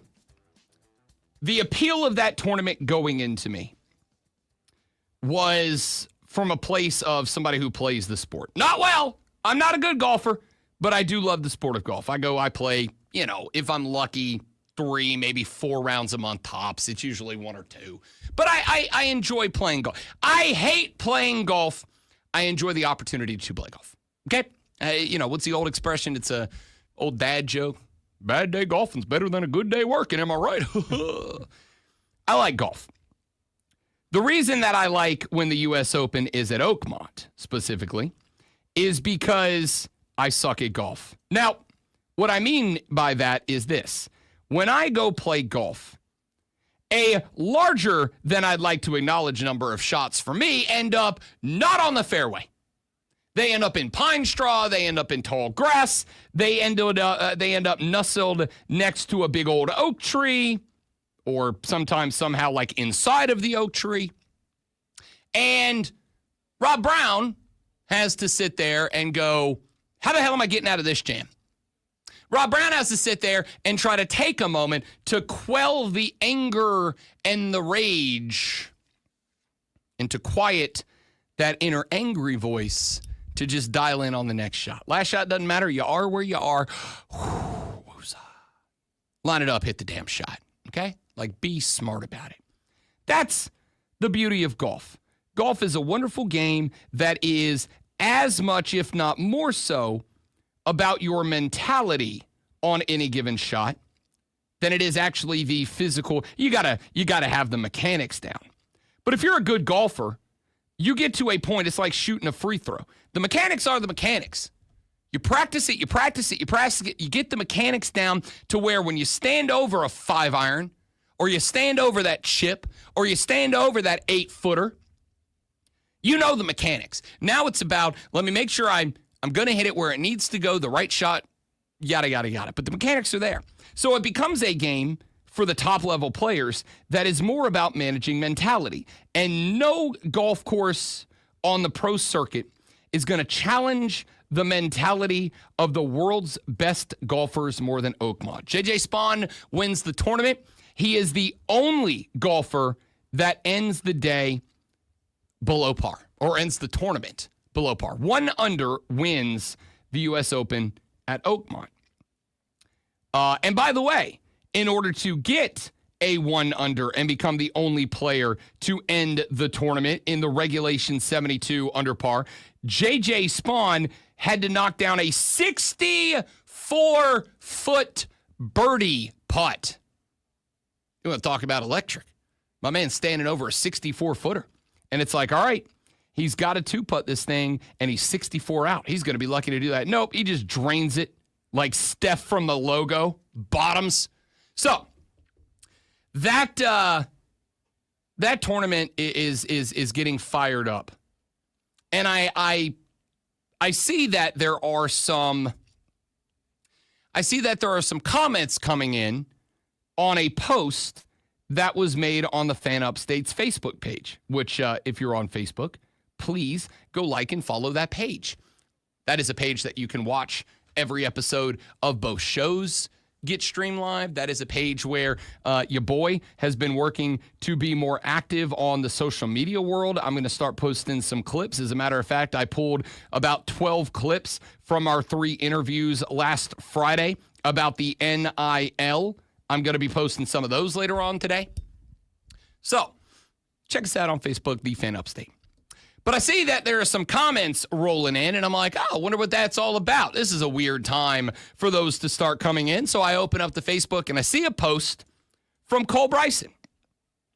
And the post says, and I shall quote it directly, quote, "Welp," which is always a great way to start a Facebook post. You hit something on social media that opens up with "Welp" with a P on the end, you know you're about to hear a take. He says, "Welp, Bryson DeChambeau, Ludwig Aberg, Justin Rose, Justin Thomas, Shane Lowry, Tommy Fleetwood, Joakim Niemann, Win-Woo Lee, Dustin Johnson, Wyndham Clark, Patrick Cantlay, Cameron Smith, Akshay Bhatia, Phil Mickelson all missed the cut. So much hype for the U.S. Open, yet so disappointing. This is when golf outsmarts themselves. Oh, great, you have a difficult course. Now tell me how the ratings will be on Saturday and Sunday when none of the big names are competing. What a joke, end quote. Now, let me preface my take on Cole's take by saying, and I mean this, I love Cole Bryson. I do. He's my buddy. I'm a big fan. I mean that. I listen every single day. This is not the take of a fan of the sport. This, and I know Cole is a fan of the sport, okay? I know he is. For a fact, I know he is. Which is why this take is so surprising to me. This is not the take of a fan of the sport. This is the take of somebody who loves celebrity. This is the take of somebody who loves drama. This is the take of somebody who reads People magazine. This is not the take of a golf fan. This is the take of somebody who loves entertainment. And as I've said about those of you that are college football fans, NFL fans, there is a huge group of fans that are like that of every sport. And again, it is a confusing take from me because I do know that Cole Bryson is a fan of the game, knows the game, understands the game. It's why it's surprising. I do not care if the biggest names are the ones who miss the cut. I don't care. I am tuning in to watch a golf course kick a bunch of people's asses. And it did. And it did. And so we end up on Saturday and Sunday, with probably a large group of names that you don't know, mixed in with the names of some dudes that you do. Maybe not as large of a group as you would like. But you had Scotty Scheffler out there. You had Robert McIntyre's not a nobody, guy who checks in second. You had a good group of golfers out there. And so this take was relatively confusing to me. It was relatively confusing to me because of the fact that Cole Bryson knows golf. I want to see the best in the world do the thing that they do. But if the best in the world do the thing not good enough, then I want to see guys who do the thing good enough. The golf course, unlike any other sport played at this level, the venue is as much a player in the outcome as the athletes. In basketball, the court is the court. If you're in Indy or Oklahoma City or Los Angeles, California or Chicago, Illinois, the court's the same. The rim is 10 feet exactly on both sides. When you play baseball, while the outfield walls are different, and that's dumb, but that's a different take. While the outfield walls are different, the pitcher's mound is 60 feet 6 inches, and the bases are 90 feet betwixt. That is the same across all major league stadiums. When you play a football game, there's 100 yards from end zone to end zone. That's the same no matter what stadium you visit. Golf is the one major sport that Americans care about. Soccer is a different breed, but whatever. We'll talk about that later. Golf is the one major sport that we care about where the venue is every bit the player that the players are players in what happens. And so if the best players in the world go out there and stink, and a bunch of guys that maybe only show up on my TV once out of every 20 tournaments, maybe there's some guys out there that I've never heard of before, if those guys go out there and they outperform Bryson DeChambeau, Ludwig Aberg, Justin Rose, Justin Thomas, Shane Lowry, Tommy Fleetwood, etc. If those guys go out there and outperform those guys because they understand what this course is, they do a better job of managing it, of playing it, of hitting the fairways, of hitting the greens, of staying out of that absolutely redonkulous 5-inch tall Bermuda rough, then I want to see them. Because I want to see the best golfers this weekend. And if that's not Scotty Scheffler, so be it. If that's not Bryson DeChambeau, so be it. If that's not Justin Rose or Shane Lowry or Tommy Fleetwood or Cam Smith or Phil Mickelson, so be it. I watched yesterday, especially after the Braves, dear God, whatever the hell that was. I moved the U.S. Open over to the big TV. And I watched my dude JJ, after bogeying 5 of his opening 6. My man was 5 shots off the lead. 5 shots off the lead. And I watched this dude not just scramble to get himself back into it. I watched this dude hit hero ball shots. And I got to tell you, I don't care if it was JJ Spaun, or Rory McIlroy, or Bryson DeChambeau, or some dentist from Peoria, Illinois, that I've never heard of before and I'll never hear of again. If a dude's in that spot and he comes down the stretch playing golf at that caliber, that's the golfer I want to watch. And that's the golfer that I'm going to be entertained by. If you bailed out of the U.S. Open, especially yesterday afternoon, because you looked at the leaderboard and you did not see any of the big names out there, I'm glad you missed it. I'm just being a butthole today. See what the Braves did to me? If you didn't watch Saturday, but more importantly, if you didn't watch Sunday, if you tuned out and you didn't see J.J. Spaun make the run, and you didn't see Robert McIntyre put the screws to him, and you didn't see that golf course take it out on some of the guys that entered on Sunday with aspirations of picking up that cup at the end of the day, if you tuned out, I want you to know 2 things. Number 1, you missed a great day of golf.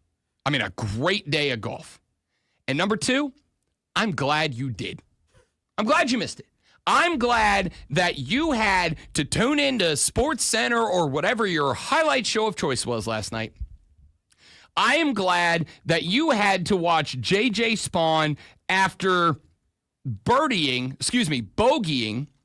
5 of his first 6, scramble to get back, birdie 4 of the last 6, and then stand over a 64-foot putt on 18, a 64-foot putt that I watched live. A 64-foot putt that got a, sorry for the wrestling term, couch pop out of me. I stood there over that. I watched that man stand over that putt, send it on its way, start walking. Did I hit the read right? Did I get the line right? I watched it 12 feet out break, 8 feet out dive, 2 feet out look like it's on line, and 2 inches out be on line to fall in the cup. I watched it fall in the cup. I watched this man throw the putter, put the hands in the air, hug his caddy. When I tell you I fist pumped on the couch like I hit the putt. I didn't. I couldn't. But I acted like I did and I could. That was such an electric finish to that tournament. And if you didn't check in and watch it and enjoy it, you are no better than the NBA fans that are the reason that small market teams can't succeed. Oh, it's not Chicago, it's not LA, it's not New York, I'm out. Well, I hope we have an electrifying series, and I hope you don't watch any of it, and I hope you're giving hell for that for years. If you checked out of this tournament, and I love Cole Bryson like a brother, but I say this about him too. If you checked out of that tournament because the big names weren't in it, I hope you know the Sunday championship round that you missed, and I'm glad that you missed the Sunday championship that you missed, because you don't deserve to enjoy the last hour and a half of golf that we got to enjoy. You don't deserve to enjoy it, so I'm glad you didn't. Man, I'm in a mood today.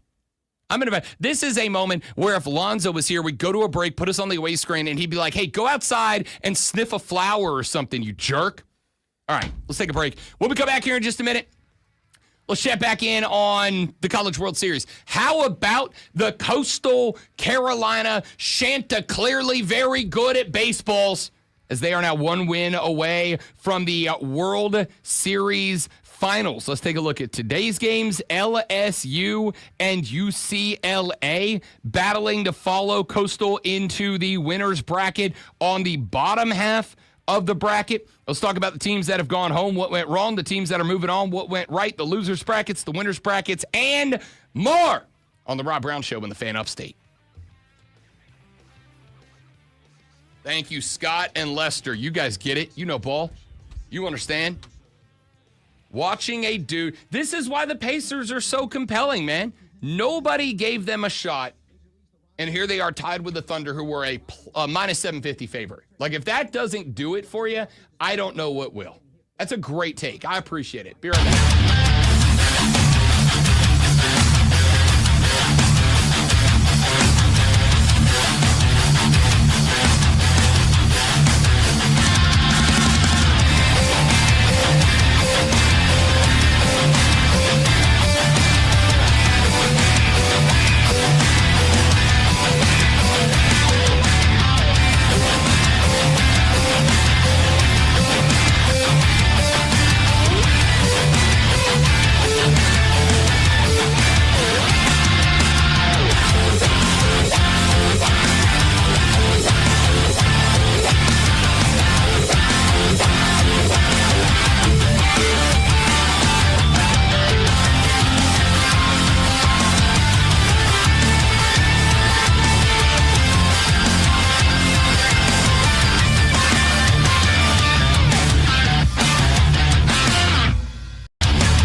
back dudes and duets. Thanks for hanging in there.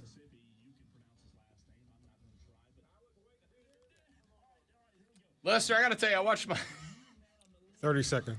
I watched like 45 minutes late Saturday night of a video game tournament, which I do not do. I don't watch other people play games. It just holds no interest to me. But for whatever reason, I was on Twitch watching a dude do a sports podcast, and it ended, and I'm a big Marvel Rivals guy. It's my dumb little game I'm playing right now. 10 seconds.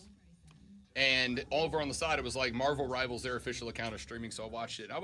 These kids that play these games the way they play them, I don't understand it. My brain does not compute how they do what they do with a video game controller or a computer. It's wild.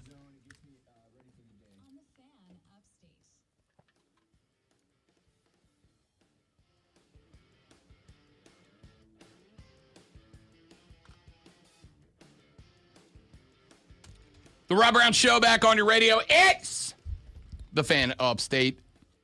If you're not watching the College World Series, I got nothing for you.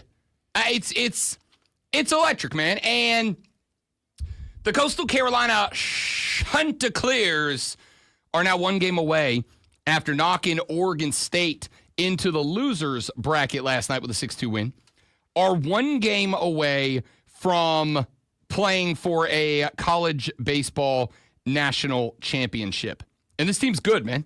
This team's got everything. I've been telling you guys here on the net for a week and a half now. I've been saying it over on the BetMGM network for a week and a half now. Myself and, if you don't know him, there's a cat on the network named Jay Kassan, who I am a huge fan of as both a broadcaster and just a dude. Jay Kassan and I have been trying for a very long time to convince America that college baseball's postseason is the best postseason in all of American sports. I've made the argument. I won't go all the way down into the details again, but suffice to say that the College Baseball World Series has everything that you could want. Between the run-up through the conference tournaments for teams that are doing their darndest to get in, the run-up through the regionals where you have everything from dominant home forces defending their house, yeah, click-clack, to four-seed underdogs like Murray State who are going into the houses of powerhouses and knocking them out. Then you've got the super regionals where the best of the best are alive, the best team still hosting. You've got just game 3 drama happening. Then you take it to Omaha, double elimination. So everybody has an opportunity to have a bad day and still move on. But you also have the opportunity to pull an upset and give yourself a massive advantage if you make it to the bracket play finals, like the Coastal Carolina Chanticleers, who await the winner of the Oregon State Beavers and the Louisville Cardinal. And when the winner of that series eliminates the loser of that series and moves on to Coastal Carolina in the bracket finals, they will have to beat the Chanticleers twice. Coastal Carolina just needs one win. There is a reward for not losing, but there is still the opportunity to win if you have a bad day. And then, of course, you go straight best of 3 for a college baseball national championship. It has the high-level upsets of March Madness, but it also has the cushion of the best team can have a bad day and still rally to win this thing that March Madness does not provide. It's just spectacular. It is a fantastic event. So, what have we seen so far? We have seen out of this bracket a couple of things. We go back through last Friday when it got started. We have an LSU team that I tried to sell you guys on as a potential national champion, a team that absolutely slaps the baseball. A team that racks up hits, but more importantly, a team that, to me, more importantly, a team that is fast around the bases, boy. Fast. They have tremendous pitching. Anderson, his first time out against the Arkansas Razorbacks, a team that was not just favored to win this game, but was the shortest odds to be your College World Series champions entering the tournament. They get bumped in game 1, 4-1 by the Tigers. Anderson goes 7 innings, gives up 3 hits, 1 earned run, Ks 7. LSU, Chase Zach Root out in 1.2 innings with a pair of hits, 3 earned runs, ran him out in less than 2 innings. Phenomenal baseball. I mean, it was just a good game. I got a tweet from my Saturday co-host on our nationally syndicated show, Bet for the Cycle, which airs every Saturday from noon to 4 on the BetMGM network. I got a tweet from Cody Decker that came in on Friday night, as a matter of fact. Friday night, Deck, who for the 4 years we have been hosting on Saturdays together, I have been trying to tell Decker, who, by the way, is a former college baseball player at the University of California, Los Angeles, the UCLA Bruins, and a former Major League Baseball player. I have told Deck for 4 years running now, this is the best postseason in sports. And if you like baseball, you're going to love it. And Deck for years has said, no, it's not, Rob. It's sloppy baseball. It's nowhere near the most talented baseball players. It's this, it's that, whatever. And he just hasn't been involved. So, I've been selling Deck on this for years. Well, Friday night, the Oregon State Beavers were taking on the Louisville Cardinals in the opening round contest. Oregon State was trailing, as the Beavs have been doing through the regional. They did it to Florida State in the super regional. They have a comeback from behind, walk-off victory in the opening round of play. And Deck was very clearly watching this game. Because, seconds after it happens, I get a tweet from Cody Decker that says, College World Series is fun, man. I really have been missing the boat the last few years. The Rob Brown show was right. To which I responded just with a gif of Han Solo saying, I know. Because I'm right. It's absolutely spectacular. There was that game. There was the LSU-Arkansas game. There was the Murray State Racers getting it done. Like, these teams are fun. Getting it done in the Super Regionals to get there. They did drop one to UCLA. They are playing for elimination tonight against the Arkansas Razorbacks. Arkansas minus 600 to win this game over Murray State. I don't bet on the elimination games because they get weird, right? They get weird. You get to the end of the game, you might have your day one starter who's asked to come out and throw the eighth to keep the other team off the board, whatever. It's tough to bet on the elimination games. But either way, we got an elimination game today coming up at 2 p.m., Arkansas and Murray State. We got UCLA and LSU in a powerhouse matchup tonight. If you're not checked in, I want you to do 2 things. I want you to watch these 2 games. I want you to watch Arkansas and Murray State playing for their lives in the loser's bracket game at 2 o'clock. Then I want you to take a little break. Go get yourself a nice, cold, sweet iced tea. Go sit outside, enjoy the sunshine for a couple of hours. Go down to the local grocery store, pick yourself up some burgers and some buns and some hot dog and some mustard and some relish and whatever you like on your burger. I want you to go home. At about 6:30, I want you to fire up the grill. I want you to drop that hot ground beef on the grill. I want you to grill yourself up some burgers or some dogs if you're a dog guy. All right, burger, go ahead, and nothing goes better with baseball than a good hot dog. Don't boil hot dogs. Don't boil hot dogs. All right? I know some of you like to boil hot dogs. I get it. I understand it. You're in a hurry. It's cheap, whatever. Put the dogs on the grill. Give yourself a little treat. You earned it. It's Monday. You got through it. Throw some dogs on the grill. Fire them up. Flame broil them, take them inside, put them on that bun, covering up with the topping of choice. And then I want you to sit down and I want you to watch UCLA v. LSU because these are two damn good baseball teams. The winner of that game, much like Coastal Carolina, will be one game away from playing for a bracket championship and a ticket to the finals. I want you to watch these two teams because they will be playing for their lives. I want you to watch these two teams, and I want you to tell me that college baseball's College World Series isn't an absolutely electrifying experience. If you are missing the boat, dude, you're missing the boat. I have won Cody Decker over, and if I can win Cody stubborn-ass Decker over, I can win you over too.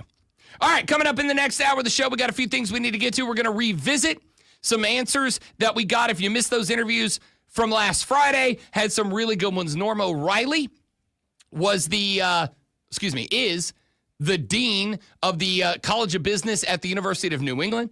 He said a couple of things I found very interesting. I'm going to play those questions and answers for you. We had Matt Hand, who is a sports attorney, who joined us. He gave some interesting answers about the future of NIL. We'll hear from him as well. And we'll talk to John Blau of the Post and Courier. We'll check in on Clemson recruiting. We'll check in on any transfer portal news. We'll get John's thoughts on the interview done by Dabo Sweeney a couple of days ago that I thought he said some interesting things in. That's coming up in a little less than an hour. All of that comes after I give you the sports flash.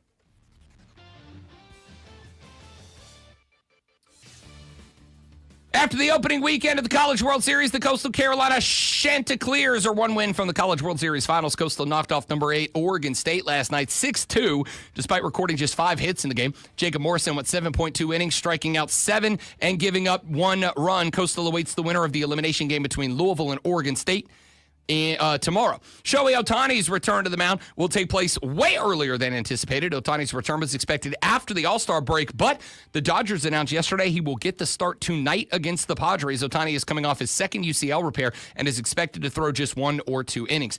And a blockbuster trade in the NBA saw Desmond Bain traded from Memphis to Orlando in return for Kentavious Caldwell-Pope, Cole Anthony, 4 unprotected first-round picks, and a first-round pick swap. Bain is one of 3 active NBA players with 800 made threes and has a 40% shooting rate from the outside of the arc since 2020. Back after this on the Rob Brown Show in the Fan Upstate. All right, guys, we'll be back in just a minute. Don't go anywhere.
The Rob Brown Show back on your radio. It is the Fan Upstate. Rob Brown, man, John filling in for the great one Lonzo on a well-deserved vacation today. Somewhere, I have to imagine, somewhere sitting on a beach right now. All right, it is 8:00 in the morning. Lonzo's one of those cats that like his sleep schedule is his sleep schedule. All right, he's not staying up late to watch games. He's DVRing them and watching them in the mornings. Lonzo's going to bed when he's going to bed, but he's getting up when he gets up. He's told me many times, even on Saturdays, even on our day off, even on Sunday, even on our definite day off, he's up at like 4:30 in the morning.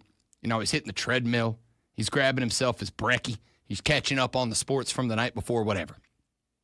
But Lonzo's on vacation. And I have not had the privilege and pleasure of meeting Vacation Lonzo yet, but I'm going to imagine Vacation Lonzo is currently somewhere like shirtless on a beach. I'm not saying he's Speedo guy. I'm not saying he's not, though. All right? I don't know. He might be. I'd be willing to bet that he is. All right. Let's do the audio blitz here. Some of the best audio we've picked up since the last time that we were all together. I want to start with Joe Flacco. You know, the quarterback of the Cleveland Browns. Well, sorry, one of the quarterbacks of the Cleveland Browns. There was a video that went around from the Browns' social media a couple of weeks ago. It showed the quarterbacks out there on the practice field during one of their minicamp sessions. And the video was of Joe Flacco and Shedeur Sanders. Now, Shedeur, I think, was just having some fun with Joe Flacco. I think was just having some fun with the old guy, a guy twice his age, right? Nah, borderline. Actually pretty close. But a guy twice, I think he was just having some fun. Effectively, Shedeur was kind of like standing next to Joe, and I think just to get his goat was doing like a TikTok dance. You know the TikTok dances. You have the internet. You're not immune. So after practice, a couple of days later, the media got up to have a conversation with Joe Flacco, little post-practice media availability. The media got up and was having a conversation with Joe Flacco. And they said, hey, Joe, is there any chance that we might see you doing a couple of TikTok dances? And Joe Flacco said, there's not a chance in Hades. You're not going to do the dance on TikTok then? Is what you're telling No me? TikTok dances. The fact that people, that is different too. This generation, the fact that people want to get on their phones and show people the most, like, that's embarrassing. You're an adult. Like, be an adult. Like, it's just like, I can't wrap my head around that. And like, I get it. Like, you have kids and like you want to have fun with your kids. Like, well, like, have fun with your kids in private. You know, that's what I think. Does that make you more guarded, Joe? I'm not guarded. I don't think I'm guarded at all. I think, honestly, if you talk to me in person, I'll tell you a lot. I'll be pretty honest with you. But, like, yeah, on social media, no chance. No chance. Just part of me, there's a piece of me at times that, like, gosh, should I be this guy that kind of, like, does this a little bit? Like, because I feel like in order to have a good social media, you do want to be honest and, like, show what you do in your life. But it's just like, that's a job in itself. So Joe Flack, old guy, says, I ain't doing the TikTok dances. Says it's embarrassing. You're an adult. Grow up. And I got to tell you, I like once a week, I have these moments where I realize, crap, I'm old now. I heard that, and I had a moment where I was like, crap, I'm old now. Because I totally agree. Now, being on social media is part of my job. It is part of my job.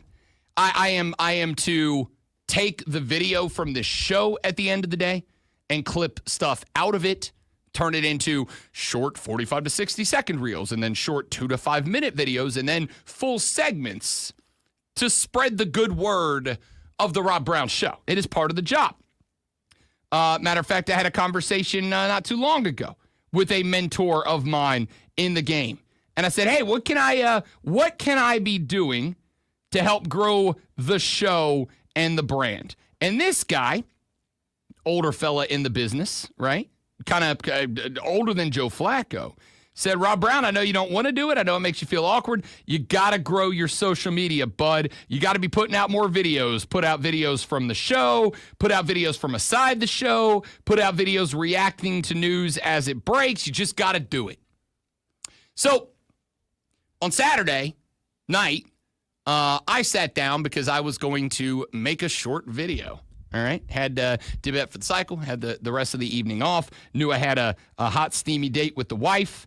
So I was like, I got like 2 hours to kill while she's getting ready. I'm going to make a video. And I sat down and I pointed the camera at myself and I turned on the computer and I got ready to make a video. And I started going through and rehearsing my take. What am I going to say? How am I going to say it? How am I going to say it in a way that I get this big, hot take out in 60 seconds? And by the time it was time to push record, I had gotten so deep in my own head, I was like, nah, screw it. I'm not doing it. This is dumb. I hate it.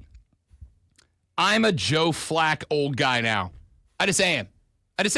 And as I scroll through social media, because it is a part of the job. In fact, a lot of the clips that I play in the Audio Blitz every morning are clips that come from social media, right? Because everything is on social media now. One of the inevitabilities about doing this job is that I scroll through the accounts of athletes that I follow, and I am no longer the guy that shares an age century with the athletes that I cover. I'm not even born in the same century as the athletes that I cover anymore, right? The kids that I cover now were born in like 2003, you know, when I was in college. It hurts my soul a lot because apparently my soul has arthritis or something. I don't know. It hurts a lot. There is nothing that and I'll use a word from the kids now, there is nothing that hurts my soul and I find as cringy as when I see people turn on their camera and start doing little TikTok dances. Draws me up a damn wall. I'm like, dude, nobody cares. Nobody cares. There is one group of people that can get away with that. Attractive women in swimsuits. That's it. That's the only people the internet wants to see dancing. But I turn it on and I see like 50-year-old dudes. And they're like, hitting the stop! Nobody cares, all right? And Joe tried to give you an out. He's like, oh, you know, I see you want to do something fun with your friends there or with your kids, right? Do it with your kids. Half these people ain't doing this because I saw a video not too long ago posted of a lady who had to be in her 30s, maybe early 40s. And she was out in a public park. That's the other thing, is at least when I'm making my videos, I'm like in the privacy and sanctity of my own house, right? I saw a video, a third-party video, of some lady in a public park doing a TikTok dance, and she has her child, 6, 7 years old, her child, filming her doing a dumb TikTok dance. And when she's done, she walks over to the child. She takes the phone. She looks at the video. You can see her face recoil in disgust. She clearly deletes the video, hands the camera back to the child, goes back to her mark, and starts doing the dance again. And the kids film it again. This lady had this child at a park, not playing on the swings, not hanging from the monkey bars, not running the little tire obstacle course or whatever they had out there. None of that. No. She brought her child to the park to film her doing TikTok dances. Grow up. Grow up. I'm just an old man. I'm yelling at clouds now. It's very unfortunate. Jim Harbaugh is a guy that gets a lot of heck on this show from Lonzo a lot. Apparently, Jim Harbaugh, who we have talked about, has a kind of hilarious history in television. Like, he has played reserve roles in different TV shows. I forget what the name of it is, but there was an old Western show back in the 90s that Jim Harbaugh was like a character actor in. He had like a background role. Not background like walking in the, I mean, it was like on the screen as part of a posse or something. But he's got a TV and background. He was on a couple of other shows as well. Apparently, Jim Harbaugh also had an influence on one of my favorite shows of all time. You know Ted Lasso, where the soccer show, it's based in London, and it's, all right, whatever. If you don't know Ted Lasso, you missed out on a huge piece of pop culture a couple of years ago. Anyway, Ted Lasso is a phenomenal show that is starred in by a cat by the name of Jason Sudeikis. Sudeikis was he's a comedian. He was on Saturday Night Live. And a handful of years ago, he did this character when NBC started airing Premier League soccer games. He did this character named Ted Lasso that was an American football coach who would comment on soccer. And it was just it was every stereotype of American football coach who hates soccer. But it was so popular, it was so big that it ended up getting a show on Apple. And it turned into one of the best feel-good shows of all time. Even if you don't like soccer, you can hate soccer and still enjoy Ted Lasso. It is just a feel-good show. Ted Lasso is this wonderfully optimistic character who just sees the best in life no matter what he's going through. I watched Ted Lasso. I've probably watched through that show 4 times now. It's phenomenal. In the show, Ted Lasso is always shown wearing the same thing. Khakis, a collared shirt with a sweater on top of it, and Air Jordans. It's all he wears. There's 2 episodes where he's not wearing a sweater over a polo shirt, khakis, and Jordans. And the 2 episodes are a funeral and something else. I don't remember, but it doesn't matter. Turns out there's a reason that Ted Lasso wears the same outfit in every episode, no matter if he's walking around downtown London or if he's on the sideline coaching his team. There is a reason for that, and that reason is Jim Harbaugh. What did you borrow from Coach Harbaugh? I'm going to tell you exactly what he wrote. This is what I write. Hey, Coach, how are you? Writing you from jolly old England. This is September 4th, 2019. As we're in the middle of filming episode 2 of that Ted Lasso show I'm doing for Apple. So far, so good, I think. This emoji. I had a small, silly question for you. On game days, what do you actually wear to and from the stadium? I wear the same clothes every day, khakis and a blue sweatshirt. Same to the game that I coach in, and will wear the same thing to post-interview and then home as well. No shower unless it's really hot or really cold outside or raining. In that case, our equipment manager has a duplicate pair of everything I wear in my locker, so I put that on to wear back on the plane or home, and always a new pair of socks and a different underwear. There's always a locker with extra layers for cold games plus long johns. That's the routine for road games and home games. I pack a playbook, call sheet, and a toothbrush, and wear the rest of what I need. As I like to say, I pack a toothbrush and a great attitude. I said, man, oh man, Coach, this is so friggin' helpful. Thank you for taking the time to holler back and giving such a thoughtful and thorough answer. Boom. That's it.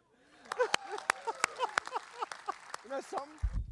Jason Sudeikis, in his role as Ted Lasso, said to Jim Harbaugh. And again, Harbaugh's got a bit of a history in television, so it kind of checks out that he would, have a relationship with a guy who is filming. Yeah, it wasn't yet at the time, but was on its way to becoming one of the most popular television shows in recent memory.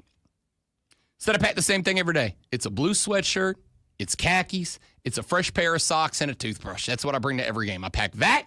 I pack a playbook. I'm on the way to the game. I don't shower unless I'm sweaty. And even if I do, I have an exact replica of the same outfit in my locker, ready to go. You'll never know it. Ted Lasso straight up stole that. That's incredible. When you watch Ted Lasso, you pick up pretty quick on Ted's got a look. Ted's got a look. Ted Lasso's wearing a sweater over a collared shirt. He's wearing khakis and Jordans. That's it. That's his thing. That's his go-to. That's his easy. Turns out it's because of Jim Harbaugh. That's absolutely fantastic. All right, one more, and then we'll take a break.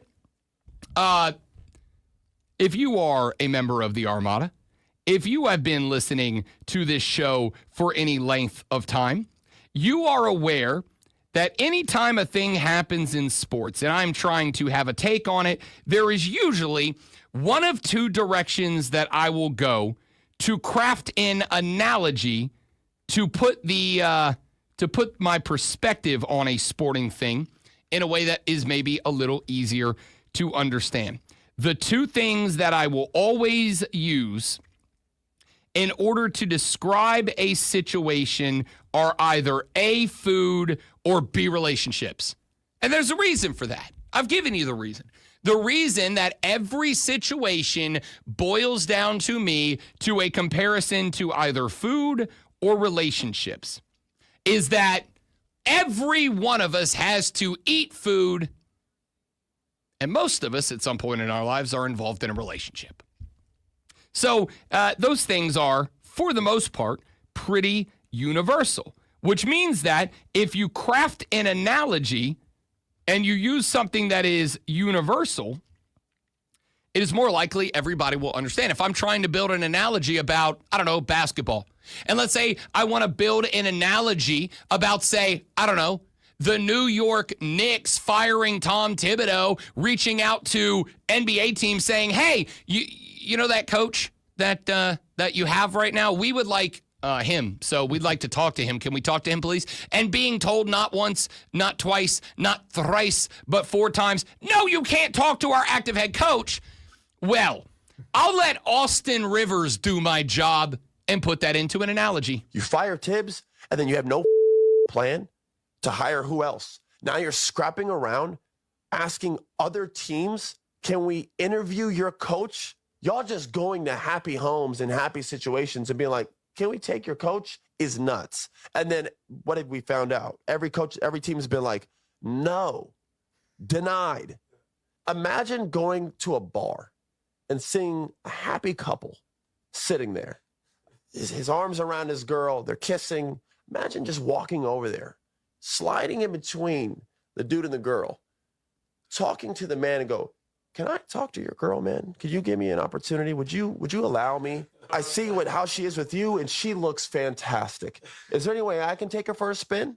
I won't bring her back either. I want her to be my girlfriend. Do you mind? The answer would be, get the out my face. They've just gone from team to team trying to poach a coach. It's not how it works. Yeah.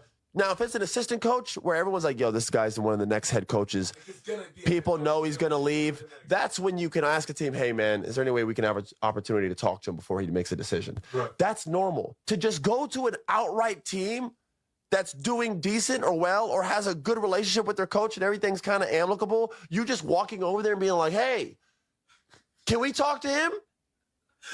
Is insane. They have no plan. They fired a top-tier coach, as much as I hate saying it, and are just walking around like with their hands in their pockets, just like, hey, you happy over there? You want to come over? What the hell are you doing? What the hell are you doing is the best bite you're going to hear today. Austin Rivers nails it.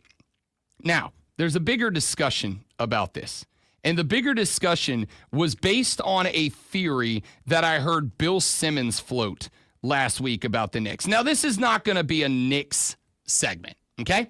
The Knicks are the focus of the segment because the Knicks are doing a wonderful job of illustrating a point that I have been trying to make to all of you for a very long time. It is a point that you can look at and say, this team over here will never win a title for one reason. And the Knicks are putting that on full display for all of us right now. I'm going to tell you what that qualifier is when we come back here in just a minute. Hub City Spartanburger text line 844-326-3663. You guys are quiet. I know it's Monday. Guess what? I don't care. 844-326-3663. Text in your thoughts on the sports weekend, College World Series, NBA, NHL Finals, whatever you want to get to. Shoot me a text, 844-326-3663. I will read them on the air. We'll talk about that segment when we come back. We got John Blau with the Post and Courier at 8:40. 9 o'clock belongs to you. Whatever you want to get to on the Rob Brown Show in the Fan Upstate.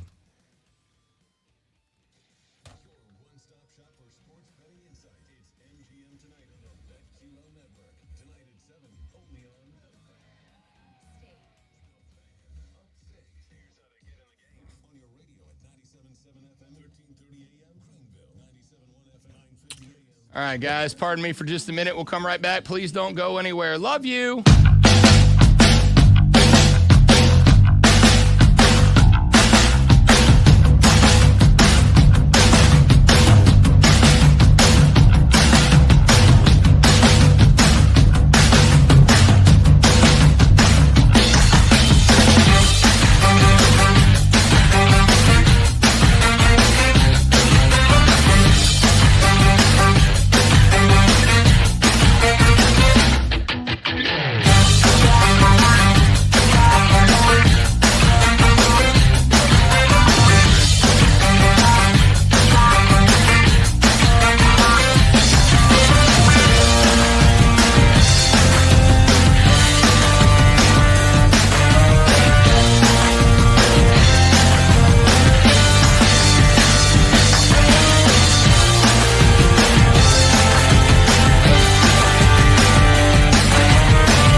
we're back, people. Thanks for hanging in there. You're amazing. Y'all, any thoughts? Throw them in the chat, man. 9 o'clock hour belongs to you. We will do an Armada audio assault. Anything you want to get to, we will get to it. So if you want in, start dropping them in the chat now. Got 12 seconds and then 10 seconds and then we can do the Perfect. I have a set mode, so we'll stop.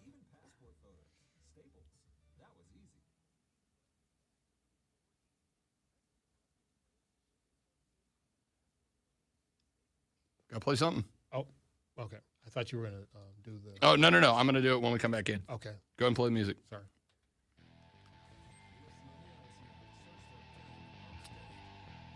Before we get going, want to let you know about our friends at Three Friends Bar and Grill, the official lunchtime destination of the Rob Brown Show. As a matter of fact, we'll be having lunch there today. Have a buddy that is in town for a couple of days. He said, I got one day to go grab lunch. Where do you want to go? We're going to Three Friends. Why? A couple of reasons. Number one, they got TVs on everywhere, and I need to watch baseball that's not my team. So I know that they're going to have it on. Number two, because they have a fantastic craft beer and full bar.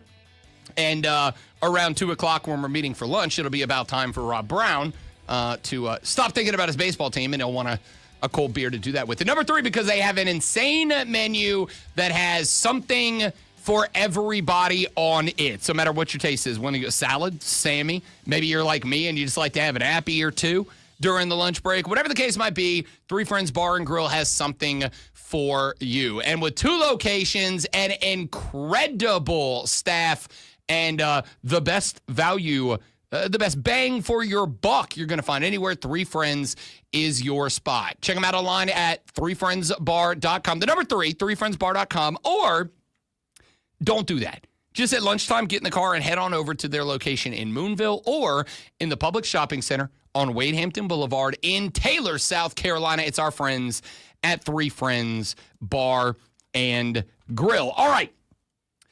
We have been hopping all over the place so far this morning. If you've got anything that you want to jump in on, now is your opportunity. I am going to, as I've had 3 texts since we talked about the Braves back in hour number 1, I will get back to it, but I will get back to it later in the show. My blood pressure just came down to a normal person's a couple of minutes ago. I want to talk about the New York Knicks here for a second. Now, this is not a segment in Greenville and Spartanburg, South Carolina, about the New York Knicks. They just are the focus of the segment that I do want to do. The segment that I want to do is in relation to your Carolina Panthers. It just happens to be that I'm using the Knicks as the prism through which we will evaluate the situation that I want to talk about. Bill Simmons is a podcaster, very famous NBA coverer, has been covering the NBA for a very long time. Used to do it for ESPN. They kind of had a nasty breakup. Bill went off and built his own podcast network, one of the first to do it, as a matter of fact. And Bill Simmons, while he can be quite dramatic at times, is actually an NBA guy that I do enjoy. I do like Bill's takes on the association. So last week, Bill floated a theory about the New York Knicks. Now, if you have not been following the saga of the Knicks, or you're not a big basketball guy, let me just fill you in on the deets real quick. The Knicks had a good team this year. The Knicks made a run to the Eastern Conference Finals. It was the first time in over 25 years that the Knickerbockers made it that deep into the playoffs. The Knicks got bounced from the playoffs by the Indiana Pacers. Again, a very good basketball team, and I'm tired of y'all pretending that they're not. They get bounced by the Pacers, and within 48 hours, the Knicks announced that they have fired their active head coach, Tom Thibodeau, and are moving on. Now, they fired Tom Thibodeau, and what do? But they start looking for new head coaches. And since then, we have found out that they put in an interview request for Chris Finch at Minnesota, for Ime Udoka at Houston, and for Jason Kidd at Dallas. I believe there was one more. I'm forgetting who it was off the top of my head. It doesn't matter. At least 3, I believe 4 times, the Knicks reached out to teams that have an active, current, not fired head coach asking for permission to interview the head coach. In that last segment, the audio blitz, I played you the audio from Austin Rivers, who said, "This is the equivalent of seeing a dude walk up to a lovey-dovey couple at a bar, slide between them and say, 'Hey, buddy, do you mind if I have a quick dance with your girlfriend? And oh, by the way, if I like her, I'm taking her as my girlfriend.'" Yeah, the answer is not just no, but hell no. The answer is not just hell no, but a punch in the face along with the hell no, right? It's a real bad look. So the theory that Bill Simmons floated is this, and I will tell you before I tell you the theory, I am 1,000% bought into this theory being true. About 2 years ago in Las Vegas, Nevada, a new concert venue started going up. It's called the Sphere. You may have seen it on TV. It's a big weird-ass globe thing, and there's like LEDs on the outside so they can put weird shapes and stuff on it and images and pictures and movies and whatever. And then the inside is maybe the most remarkable concert venue ever constructed. It's this giant wall of screen. It's fully immersive, and so like bands will have a stage and they'll play a concert, but the backdrop is this gigantic. Go watch it on YouTube. You'll see what I'm talking about if you have been living under a rock and don't know what the Sphere is. Well, the Sphere is owned by the MSG Group. The MSG Group is the Madison Square Garden Group. The owner of MSG is Jimmy Dolan, the owner of the New York Knicks. Well, for about 2 years there, the Sphere was the biggest thing in pop culture. The construction of the Sphere was on the news every night. When the Sphere debuted, it was on the news every night. When U2 did the first residency at the Sphere, it was on the news every night. When F1 and NASCAR were doing races in Las Vegas, it was on the news every night. And Jimmy Dolan was, according to reports, very actively involved with the construction of, the opening of, and the continued running of the Sphere. Well, about 2 months ago, people started looking and going, hey, this New York Knicks team, pretty good little basketball squad they're building up there in the Big Apple. So Jimmy Dolan, according to reports, left his running of the Sphere in Las Vegas in Nevada and made his way back to New York. Basically, showed back up at the office for the Knicks when the Knicks got good.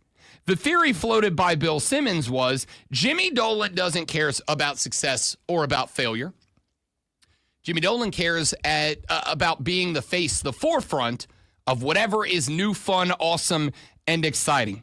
And for a handful of years there, the Sphere was more exciting than the Knicks. But then the Knicks got more exciting than the Sphere. So Jimmy Dolan showed back up.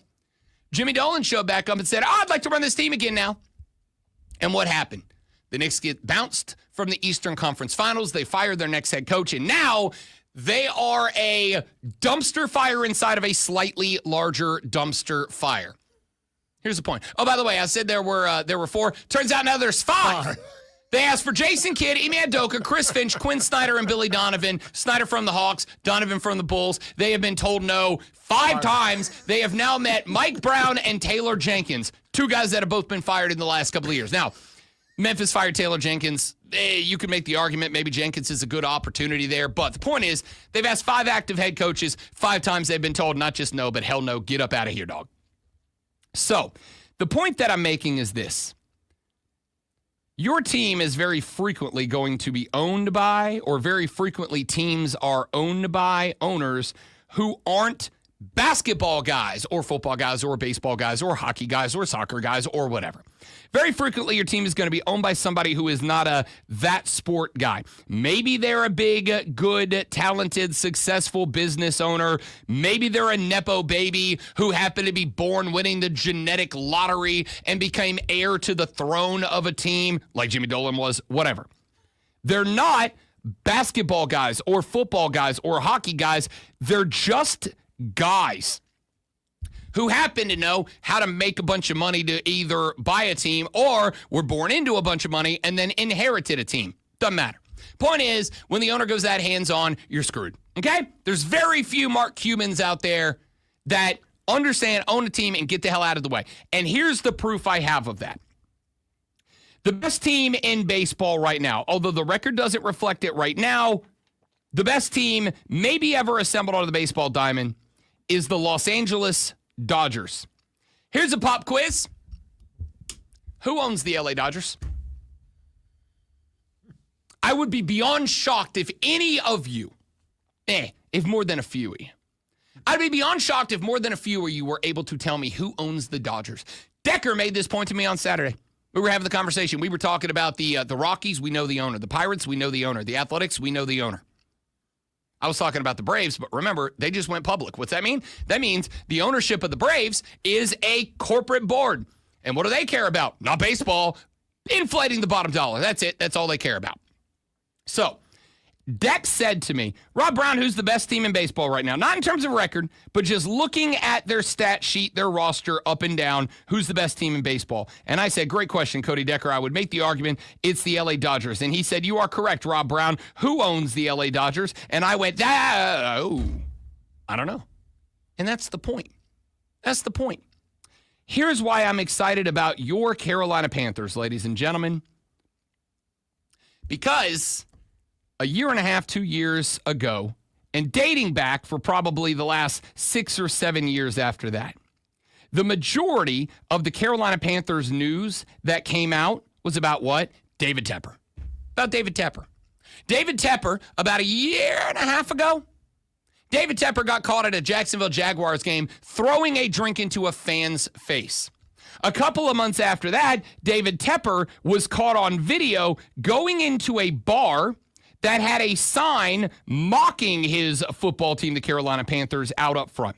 And Tep went in and had words with the hostess and if I recall correctly, like a bartender and then the manager of the bar. Now, I let Tep off the hook because I said I think David Tepper was just trying to interact with the community, and being a guy who has no sense of what social activity is like for not billionaires. I just don't think he understands how to interact with normal people. So I gave him a pass, but it was a bad look, right? And then I've made the point, and I've done this on some national shows a couple of times. Since that interaction, what have you heard about David Tepper? Not a damn thing. In fact, we gave David Tepper flowers about a week and a half ago because there is video now that came out from the NFL draft. When Dave Canales, the head coach, and Dan Morgan, the general manager, and Brant Tillis, the VP of football operations, were sitting in the war room when their pick was coming up at number 8, trying to discuss who to draft. And Teteroa McMillan, the ultimate draft pick, was there on the board. And apparently Dan Morgan had worked out a trade with the LA Rams who wanted to come up and get Teteroa McMillan. And there was a big conversation about, okay, do we take the trade? They offered us less than they initially offered. Do we take it? Do we say, screw you guys and take him? Blah, blah, blah, blah, blah, blah, blah, blah, blah. And all the football guys were having a conversation about it. And there's Dave Tepper off to the side saying nothing. When you have a Jimmy Dolan who said, oh, my baseball or my basketball team, they're fun, they're exciting. Now I want to run it. The Knicks just went from a team competing in the Eastern Conference Finals that we all said they're going to be back, they're going to be fine, they're going to bounce back, they'll probably make a title, to a team that now has asked not once, not twice, not thrice, not 4 times, 5 different active NFL or NBA teams, can we talk to your head coach, and been told, bleep you, 5 different times that they have done it. They are a joke again, and it is because Jimmy Dolan went, I feel left out, and I need to make it about me. And he did it. And the minute he did, the Knicks went from a team that a lot of us in basketball thought will definitely be back to a team that I'm pretty sure will not be back. This is pathetic. I got Magic Johnson on TV talking bleep about the Knicks right now. Magic Johnson doesn't talk bleep about anybody. He doesn't talk crap about anybody, yet here he is busting up the Knicks. And they deserve it.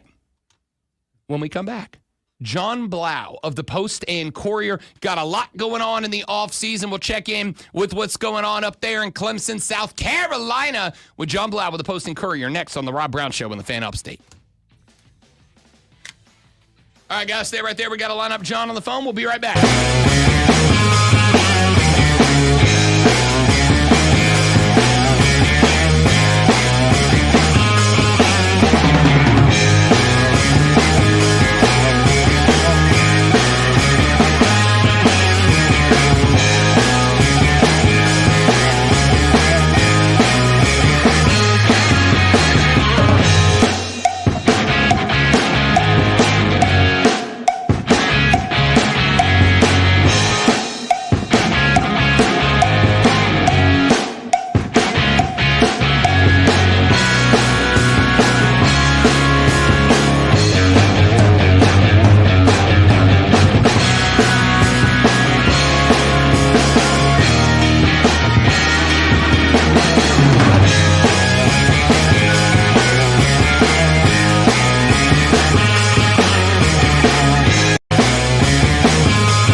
The Rob Brown Show back on your radio. It is the Fan Upstate. Rob Brown, Lonzo out on vacation. My man John filling in. Appreciate the effort there. It is 8:40. Well, 2. I'm a minute behind. Leave me alone. All right, it's Monday. We're all getting back on the wagon. I assume that includes after a weekend of watching some College World Series. I saw him tweeting about the Braves, which means I hope he's not quite as depressed as I am after what happened yesterday in Atlanta, Georgia. From the Post and Courier, a young man who covers the Clemson Tiger Athletic Department, John Blau, joining us here on the show. John, are you a Braves guy? Are you just tweeting about Tigers in the organization? Are you sad and depressed like me, or are you fortunate to not have to watch that crappy baseball team? Yeah, I was just retweeting. I think you must have seen Spencer Strider, his outing. He had 13 Ks. That is my lone interest in the Braves. Otherwise, do not care. Actually grew up a Phillies fan, so yeah, not interested. Most years, John, I would say, oh, you're a loss. I feel bad that you're not in. This year, congratulations that you don't have to put up with that crap. It's better to be a Phillies fan at this point. All right, man, let's jump in. We were able to talk last Monday, 2 days, but not even one business day after the passing of the NCAA, or I guess I should say House v. NCAA settlement. We've had a full week. We've had a College Sports Commission head now named. We have gotten some of the details, etc. In those last 5 business days, when we were getting just absolutely slapped with not just news and notes, but also questions and hypotheticals that we're trying to figure out, was there anything that jumped off the page for you about this settlement as we got some of the details that's been noteworthy? Yeah, I actually saw one thing last night that it reminded me of that. The fact that buyouts supposedly will count against the cap of the team that an athlete transfers into. And so if Clemson, per se, were to go after, a baseball player who had an NIL deal at another university, if they have a buyout in their rev share contract, Clemson would have to pay basically the other school and have that count against their cap. And so that's something that might actually run afoul of antitrust laws. I mean, obviously, we talked a lot about things that could potentially be an antitrust issue with this settlement. Obviously, the fact that you're potentially limiting athletes' pay with this range of compensation thing, which is basically just fair market value in another way of phrasing it. And, obviously athletes could say, well, you're limiting my ability and you're colluding here. And, obviously the athletes now have agreed in a way to the settlement, but the athletes that come in the year after that, the freshmen, will say, well, I didn't agree to this. And so there's a lot of potential issues, some murky things, and that buyout thing kind of stood out to me. The one thought I had about the concept of the buyout and the cap being the $20.5 million is I think a lot of people are working under the belief, John, or thought that the NCAA should have the ability to say, like the NFL teams, you can only spend that much. But that is something that the NFL is only able to do because of the antitrust. In the last 5 days that we've been kind of trying to break this down and learn and figure stuff out, I just keep circling back around to the same conclusion, which is it feels like the only way we are going to end up at a this is how it is spot is if the NCAA or the College Sports Commission or whatever entity ends up being in charge of this is ultimately granted an antitrust exemption by Congress. But in order for that to happen, there would have to be athlete unionization. And with, 400,000 athletes, that's a big ask. John, I'm going to keep it a buck. I don't know what the hell we're going to end up doing with all of this. And I don't think anybody else does either. Yeah, so you might not need an exactly an employee status per se. I mean, I think what we've heard is potentially, like you said, with congressional legislation, maybe they try to carve out a unique status for student athletes that's short of being an employee, which allows them to then, collectively bargain and be able to come up with rules and such. But yeah, it's one of two ways, or the combination of the two, which is you need to have some kind of exemption from Congress that makes it so that you're not kind of getting slammed by all these lawsuits every single second and kind of have that uncertainty of what you can do. Or you just have to collectively bargain and say these guys are employees. which, obviously there's a strong contingent of people that believe that maybe that's really just where it should go, and that's the simplest.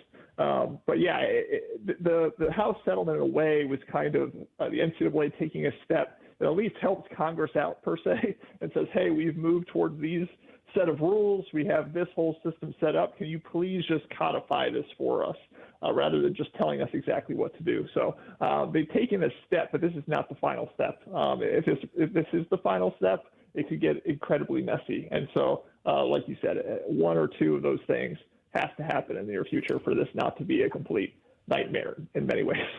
John Blau, last Friday, I had the Dean of Business at the University of New England on to kind of break down from a legal perspective what was happening here. And one of the things that he said to me just kind of sparked into the memory based on your answer there. He said that there is a possibility that a lot of what's happened in the House v. NCAA settlement and a lot of the conversation about the commission and having a commission head and having the rules and all that isn't really even about enshrining those and making them the law of the land and making the schools follow them so much as this is a big banner to Congress that says, look, we're doing our best. We're trying in the streets. It ain't easy out here. You're going to have to settle this for us no matter what the outcome is. Do you think that is part of this? Is maybe this is that big holding up of a sign to Congress saying, look, either you guys step in or this is just going to get continuously more messy? Yeah, no, like I said, I mean, maybe it's not the word codify exactly what we're doing here, but this is as far down the road as we can take it. Obviously, they even tried to do the whole roster limits thing through the settlement, and the judge comes in and says, well, you can't do that because limit opportunities. You have to go do this and fix that. I mean, they couldn't even get everything they wanted at the end of the day. And so, yeah, I mean, this is basically the best that you can do via settlement. It's not the end all be all because, it can be challenged. Holes can be poked in it. I mean, even the enforcement mechanism in terms of how exactly are these associated entities going to be, deemed, can you just funnel a bunch of $500 contracts that never get, seen by Deloitte? I mean, there are all kinds of creative measures that people could take to try to circumvent and skirt all this stuff. This is the best effort, but at the end of the day, Congress, or again, the simplest thing maybe even would just be employee status for the athletes to just bargain with them and get rules that everybody agrees to. Because right now, again, it's a step in the right direction potentially, but it's not the final step, or you're just going to continue to have issues. John Blau with the Post and Courier joins us every Monday at 8:40 to talk Clemson Tiger athletics and also apparently a deep legal referendum as well. Let's flip it over to the Tiger athletic department here for just a second. John Blau, obviously as the College World Series rolls on at Omaha after a very solid season for the Tigers, but a disappointing exit out of a hosted regional. There's a lot of questions about the direction that Eric Bakic's program is going to be headed. You've made a couple of tweets the last couple of days about some guys that have transferred in, some guys that have transferred out. One of the big names that is on its way in is Nate Savoy, the WCC Freshman of the Year from Loyola Marymount.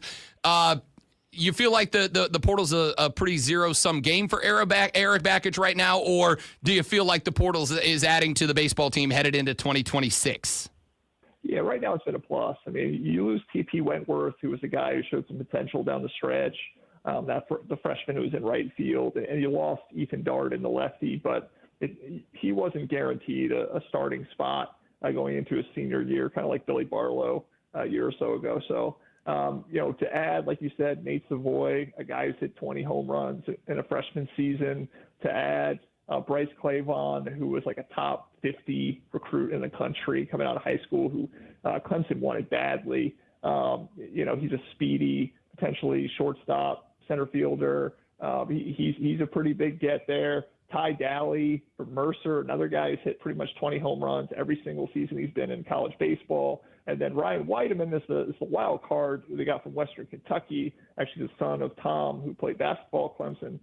He had 45 stolen bases in a season, and so he's a first-team All-American. So he might get drafted. He might never make it to Clemson. But if you can add Whiteman, Daly, Clavon, like you're saying, Savoy, a couple of these relievers that they've added that are plus arms, it seems like they're adding a lot to the stockpile. And it's not like Clemson has nothing coming back. Again, you look at the starting rotation with Canuck and Bell and Moeller, and then you look at the the batting order. You got Purified back, Jacob Terrell you think would be back, catcher, and I didn't even mention App State's Tyler Lichtenberger, who's the Sun Belt Freshman of the Year, but they added a shortstop. So yeah, they got a whole lot coming in. Eric Bakich obviously has said a million times his desire is to go to Omaha, and what they've had just hasn't been good enough, and he seems to be kind of really pushing for that goal this offseason. John Blau covers the Clemson Tiger Athletic Department for the Post and Courier. Kind enough to join us on Mondays at 8:40 to check in on all things Clemson. John, my man, as always, appreciate it. I wish you the best of luck continuing to read legal briefs and opinions from athletic directors. I don't envy you. Yeah, I feel like I should get like a degree certificate or something like that for all this work, but yeah. I mean, if I was in charge, I'd hand you the what is it, honorary Juris Doctorate. I don't know, John. I wasn't smart enough for law school. I think that's what it's called. Either way, congratulations for earning it, I assume. I appreciate it. I'll take that as I have earned it. So thanks, Rob. You got it. John Blau, Post and Courier. You can follow him on X, and in fact, you should if you're a Clemson fan, at John, Jon_Blau, BLAU. When we come back, final hour, the show belongs to you. All right? And Armada Audio Assault coming up next. If you got a take, you got a question, you got an opinion, you got a dumb thing, a smart thing, I don't care. The show is yours the rest of the ride. 844-326-3663 is the Hub City Spartanburger text line if you'd like to shoot us a text. 844-326-3663 is the number to call in and be a part of the show. Or you can tweet me at The Rob Brown Show. Any take you got, I want it, and I want it now, and I will address it next after I do this. The NBA Finals resume tonight with Game 5 between the Thunder and the Pacers back in Oklahoma City. The series tied at 2 games apiece after a come-from-behind Thunder victory Friday night. The Thunder are favored by 9.5 tonight as the home team. J.J. Spaun captured his first major championship by being the only player under par and claiming the U.S. Open Championship at Oakmont. Spaun's final round was a 1/72, bogeying 5 of his first 6 holes to fall 5 shots off the lead. But after a 95-minute weather delay, Spaun birdied 12, 14, 17, and 18, knocked down a 64-foot putt on 18 to take the win.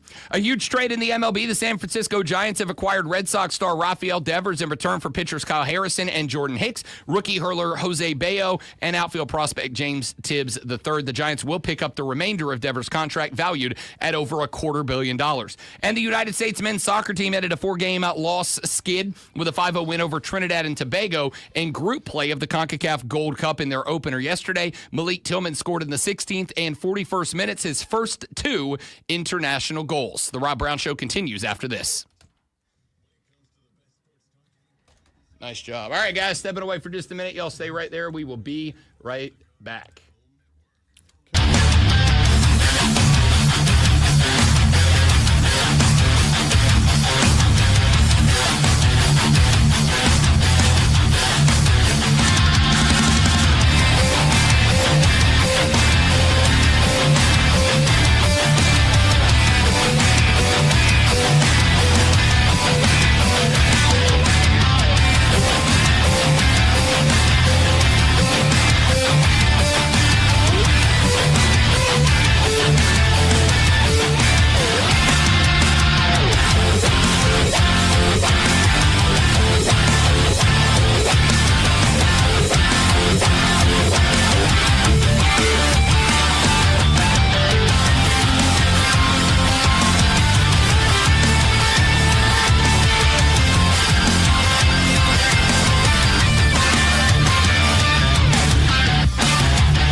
Brian, I did not get to watch all of it. I checked in for a handful of laps.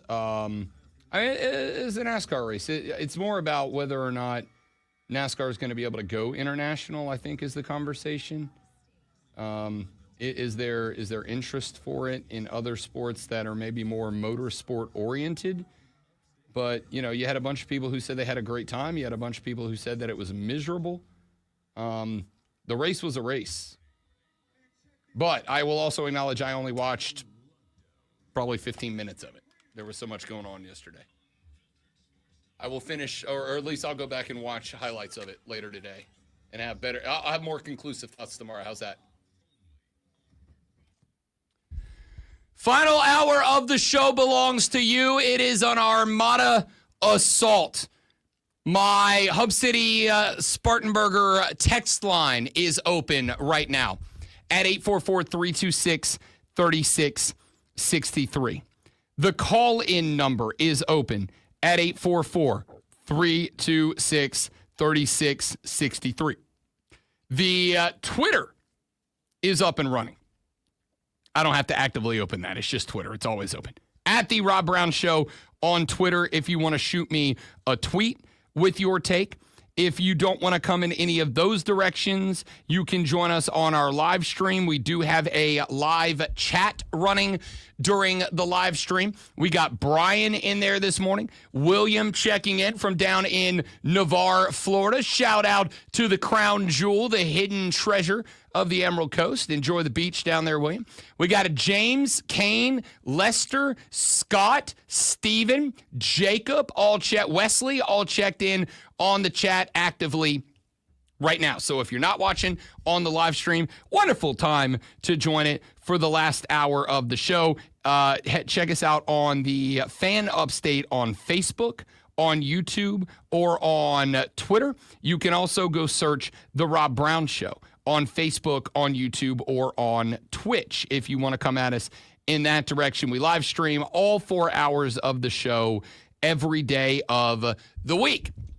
So make sure you check in, make sure you join in, jump in our chat, come have some fun behind the scenes and on the air. If you got something long format, you can't join the stream, that's okay too. My email is open for you, rob.brown@thefanupstate.com, and that is open 24/7, 365. rob.brown@thefanupstate.com. If you'd like to join us over there, you're certainly welcomed to do so. We'd love to have you. So the last hour of the show, anything you want to get to, it is up to you. Drop it in the chat. Drop it on Twitter. Drop it in the text at rob.brown@thefanupstate.com, 844-326-3663, or get on board, call in, jump on the air, and chat. We'd love to have you. So, Texter said, if Caitlin Clark put on 30 pounds of muscle, she could play in the NBA. That's my take. I think she could theoretically be a shooter, right? I think she could be a shooter. Do I think that she could make it into the NBA? No, I do not think that she would make it in the NBA. Do I think she could step in and be like a role-type shooter? Do I think that she could step in and be somebody who comes off the bench when you're, down 3 with a minute and a half to play and you got a genuine superstar out there so she's never being more than covered 1v1? Like, maybe. That being said, I think Caitlin Clark is an absolute gangster, dude. The New York Liberty, the reigning, defending, undisputed WNBA champions, were handed their first loss this weekend by the Indiana Fever. It was Caitlin Clark's first game back off of injury. Caitlin Clark came back. She put up a 30-burger and had a run of knocking down, 3 threes in 30 seconds. It turned the entire game on its head. It was absolutely unbelievable. My favorite part about it, though, and for those of you that, get frustrated that Rob talks WNBA talks women's sports. I want you to know why I'm going to do it. Okay? There's a reason that I keep doing it. The Fever put up a couple of clips after that game. And one of the clips that they put up was after the game was over, after the celebration was finished out on the floor for the Fever, Caitlin Clark was making her way back to the locker room. And as she did, there was a line of what had to be like 100 young girls, all wearing Fever jerseys and shirts and 22 gear, lined up. And the video was of Caitlin Clark making her way down that line, signing autographs for these young girls, signing their jerseys, signing their hats, signing their programs, whatever, taking pictures and selfies and whatever, and giving high fives and giving hugs and shaking hands and all that before she made her way back to the locker room. And every single one of these young girls, as they got to meet Caitlin Clark, turned around and you could just see the joy on their face. Now, when we talk about sports, games, athletics, the Olympics, the NBA Finals, the Stanley Cup Finals, whatever, when we are talking about the games themselves, what is happening on the hardwood, what is happening on the grass, what is happening on the ice, what is happening on whatever playing surface we are discussing. We're all business, man. We're all business, right? When we are talking about Tyrese Halliburton's ability to take over a game late and whether or not he will be able to do so tonight on the road in Oklahoma City in a game which now feels like it may very well be the determining factor of if the Pacers give themselves a shot at an NBA title. Yeah, it's all business. But when you think about sports at large, isn't it for pleasure? Isn't it for enjoyment, happiness, fun, joy, even if it's the Atlanta Braves? It's supposed to be about good stuff. And so when I see this young lady coming off the floor and making a difference to these young girls who now feel like there is a place in basketball for them, yeah, I'm a supporter of that. I'm a fan of that. On top of all that, Caitlin Clark can friggin' hoop, dude. She can ball. She can hoop. Go look at some of the timeline threes. Caitlin Clark is one of two players on earth right now. Two on earth. That if she raises up for a logo three, for a timeline three, I don't go, no! Because there's a good chance she's knocking it down. It's her and Steph Curry. That's the list. Caitlin Clark can hoop. And when you add on to that, the fact that you can see the joy on these young girls' faces who now feel like they genuinely have a place in basketball, I think it's great. There was another video I saw that was going around over the weekend. There is a young lady, a young girl, she's probably 11, 12 years old, who walks into her house and she is in her youth basketball jersey. All right. Dad has clearly just brought her home from a weekend game or something. Mom's in the living room. The young lady walks in and the mom's like, how was your game? And she's like, good, we won. And she goes, oh, by the way, I have a surprise for you. And the daughter's like, yeah. And she goes, yeah, you know how we're going to vacation in Las Vegas? And as soon as I heard that, I'm like, you're taking your 10-year-old daughter to Las Vegas? What? What are we doing here, Mom? She goes, you know how we're going to Vegas for vacation? And the daughter's like, yeah. And you can tell she's kind of like, that ain't Disney World, Mom. She's like, yeah, there's a reason we're going. And the girl's like, what now? She goes, yeah, there's a reason we're going. We're going to go watch Caitlin Clark play the Aces in Las Vegas. And the little girl is like, thank you. And she starts crying. That's why I'm on board. Not just because Caitlin Clark can friggin' hoop. Not just because she can pass, she can shoot, she can slap the floor and play a little defense. Her team is beyond good. She is a 3-1 bet to win the MVP right now. We're like third of the way through the WNBA season. She is spectacular. But then I see videos like that of a young girl who gets told, oh, by the way, we're not going to Vegas for Mom and Dad. We're going to Vegas so we can take you to see Caitlin Clark. And it makes this little girl cry with happiness. Yeah. I'm a supporter. I'm a supporter, and I'm all in. All right? So, yes, the Caitlin Clark jersey is expected to be delivered this week. So, fingers crossed. I'll have it by the time next Tank Top Thursday rolls around. We're breaking out the Red Fever jersey for the first time. Pretty pumped about that.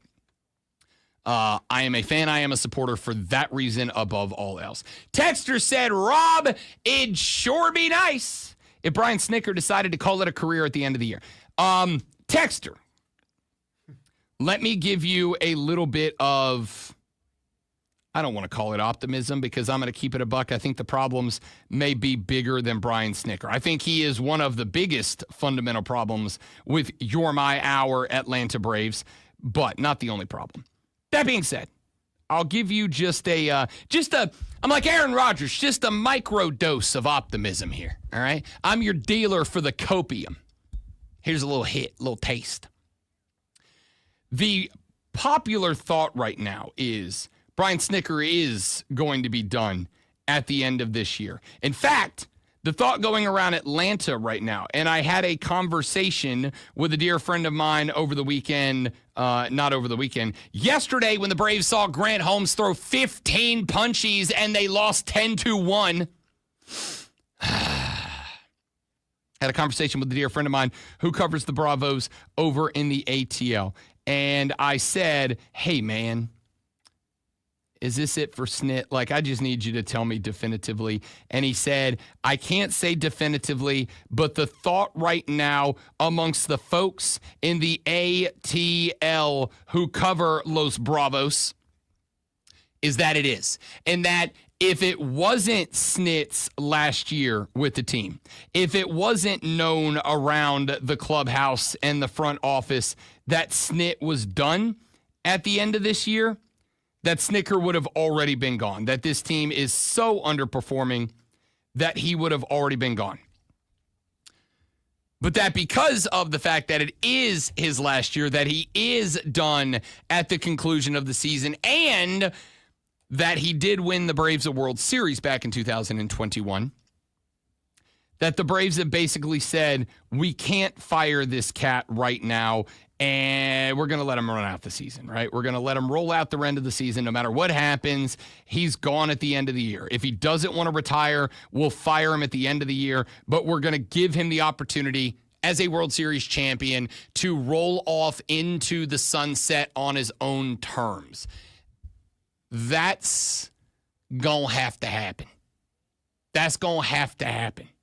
So, here is what I will say about all of that, because James popped in the chat and said, 2021 was like 15 years ago, though. In sports years, it totally was. Okay? The conversation that I had over the weekend with my buddy who covers the Braves, I brought up the term championship equity. Okay? If you win a championship for a team, you get some level of equity within that team as far as job performance. If you bring a trophy back home, you are probably going to receive a little bit more leeway and a little bit more grace and a little bit more compassion from the front office of that team than somebody who has got the exact same results but has not brought you a championship to that town, right? If you go and you win a World Series in Atlanta and then you turn around a couple of years later and let's say you go, I don't know, let's say like 30, what's their record now? I don't even friggin' know now. What is it, like 31-90?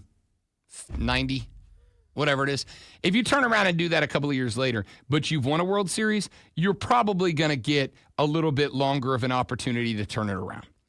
If you've never won a World Series and you do what Atlanta's doing right now, you are unemployed. And I think Snit is wearing out the end of his championship equity. But here's the thing. Here's a fun statistical fact. Do you know how many playoff series the Atlanta Braves have won since they won the World Series? Quick, Rob Brown Show, Home Pop Quiz Edition. Grab your pencils and your pads, ladies and gentlemen. How many playoff series have the Atlanta Braves won since they won their World Series? Unless I'm missing one, the answer is 0. With the roster they have, with Ronald Acuna Jr., with Spencer Strider up until this year, with Max Fried, who is now working in New York with a just got over 1.5 ERA, with Matt Olson, with Ozzie Albies, with all these dudes on this roster, Atlanta won a World Series and have done literally not a gosh darn thing since then. So I think the championship equity has officially been burned up. I do not think there is anymore. I am no longer capable of looking at this baseball team and the talent that is on it. I am no longer capable of looking at this baseball team and the sheer talent that they just have on paper and saying, you know what, guys, it's all okay because you won a World Series a half of a decade ago. I can't do it. I can't do it. There was a point sometime after the New Orleans Saints won the 2009-10 National Football League Championship, there was a point around 2013 that I said, you know, old Rob said if the Saints ever win a Lombardi, I can die a happy boy. I'll never ask for another one. About 2013, I went, bleep that. I want 9 more. I want to be the Steelers. I want a ring on every finger. About 2010, I said, I will never, ever, ever again yell and scream and cuss about my football team. That made it about 4 years before I went, nah, we suck, and I'm not okay with sucking anymore. Unfortunately for you, you gave me a title, and now I have lofty expectations moving forward. I think the championship equity for the Atlanta Braves has officially run out. I am no longer willing to look at this baseball team and say, we won a World Series title back in 2021. We can be bad for a few years. It's been a few years. That's gone. I don't have it for Snick. I don't have it for Alex. I don't have it for any of them. I don't have it for Ozzy. I don't have it for Ronnie, even though he didn't play that year. You get the point. I don't have charitable feelings for anybody on that staff anymore. That's all gone. All that goodwill was cooked up over the past couple of years. Now I expect you to, as they say in hockey, figure it out, bud. Figure it out. All right. Got a few more texts, 844-326-3663. Bully Rise got a text about the South Carolina football team I'm going to get to. Tiger Pal Rachel's got a text on the Coastal Carolina Chanticleers, and a texter has a question for John, filling in for Lonzo, about the correct type of condiment for a sandwich, because that's what you people do when I give you the reins. Give me your takes. 844-326-3663 is the number to text the show, the number to call the show. Any takes, thoughts, suggestions, considerations, compliments, or unbridled hatred that you have are welcome to that number. We're back after this on The Rob Brown Show and the Fan Upstate.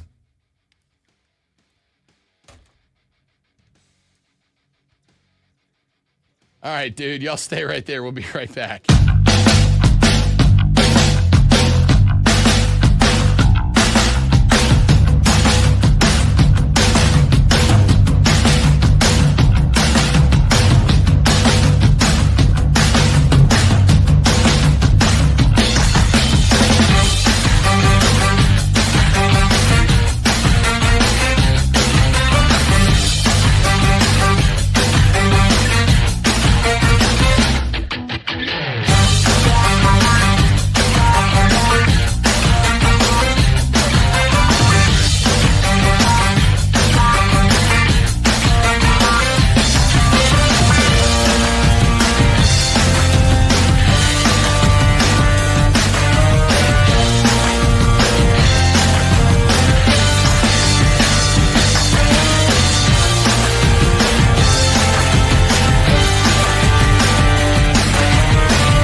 You guys sending some good stuff to the text line, the Hub City Spartan Burgers text line at 844-326-3663, 844-FANFONE. Couple more texts that have come in as it is an Audio Armada Assault Hour. It is your show for this hour of the program. Texter said, phenomenal weekend in the College World Series, but how can a first-year head coach get Coastal this close to competing for a natty, but South Carolina can't even compete in their own conference? That is from Buddy of the show, Bully Rye. There's a couple of things, Bully Rye, that I would respond to that with. I would start by saying this.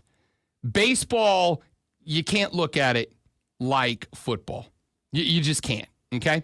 There are a lot more baseball teams. There's also a lot of really good baseball players out there.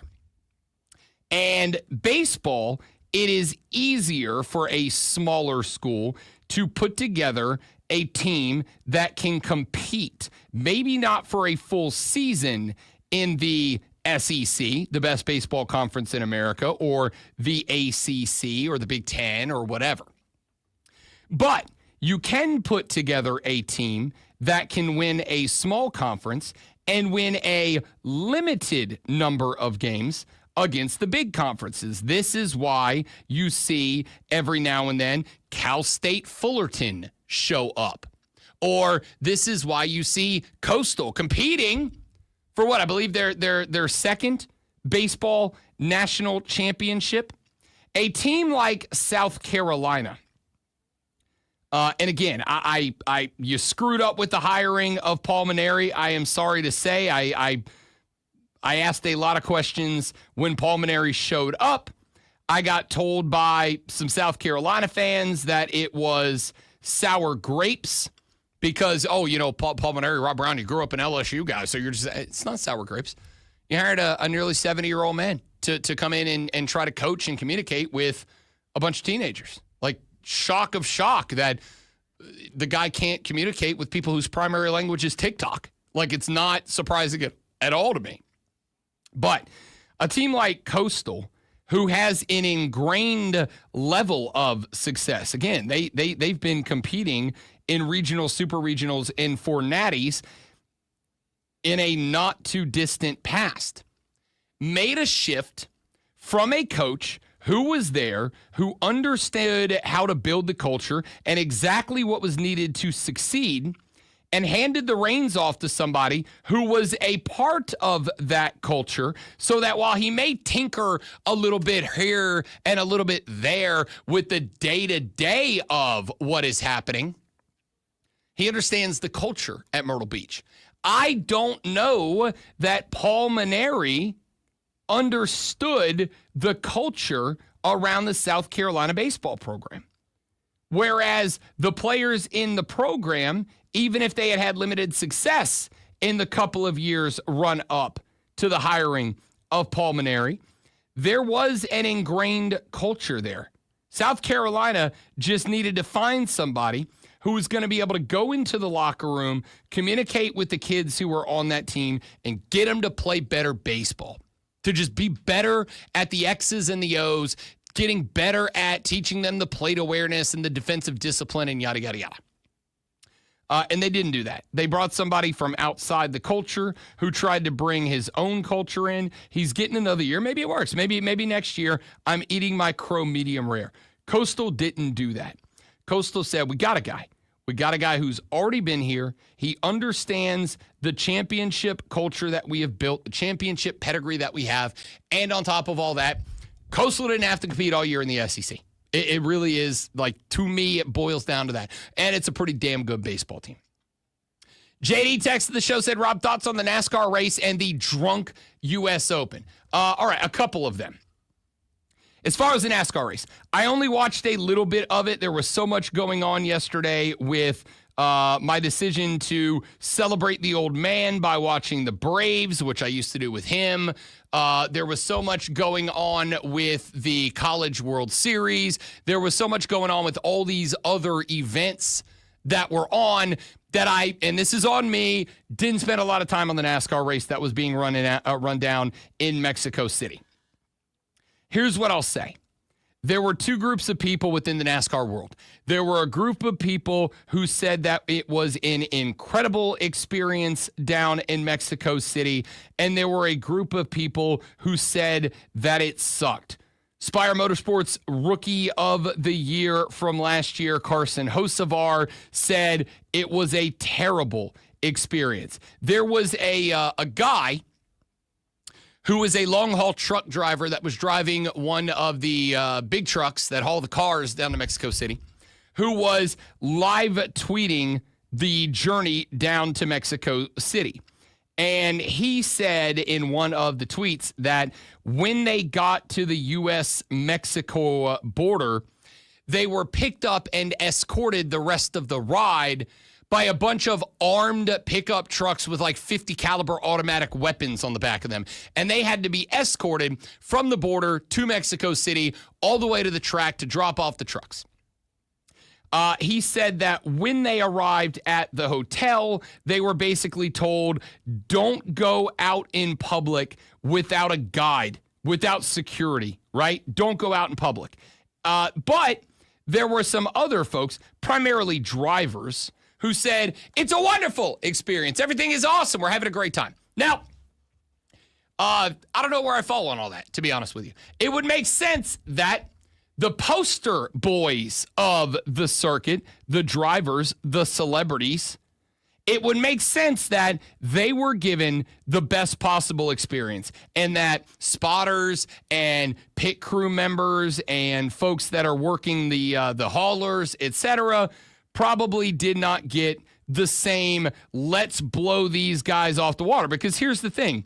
If tomorrow a statement is issued from Kyle Larson that says, I had a wonderful time and I can't wait to get back to Mexico City, and a statement is issued from Kyle Larson's spotter, whose name none of us know, and the spotter says, it was a disaster. I got mugged. I couldn't go anywhere without an armed guard with a machine gun. We got scammed, whatever. One of those two statements is making the news and the other you're never hearing, right? So, of course, they gave the big dogs the preferential treatment and made it to where they were able to enjoy their time in Mexico City without having to worry about safety and security and all that. Now, I've never been to Mexico City.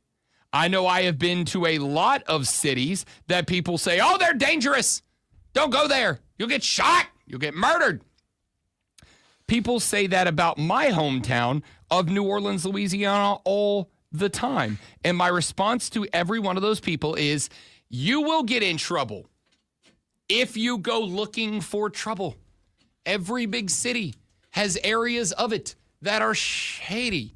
Every big city has areas of it that are dangerous. And if you go looking for that, or if you go unprepared and just go wandering around, there's a pretty good chance you might find yourself in a little bit of trouble. So I really don't know what to make of the race as far as if it was a good idea to bring the circuit to Mexico City and run a race there.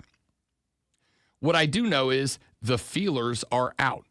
F1, IndyCar, open wheel circuits, they are global and they do just fine. F1 runs races around the entire friggin' planet. They have races across the United States, by the way, including in Mexico City, and they are doing just fine. So NASCAR was testing the waters to see, is there a market for us to bring the muscle machines down to Mexico? They will test if there is a market to bring the muscle machines up to Canada. They will test the market to see if they can bring the muscle machines to all these different places.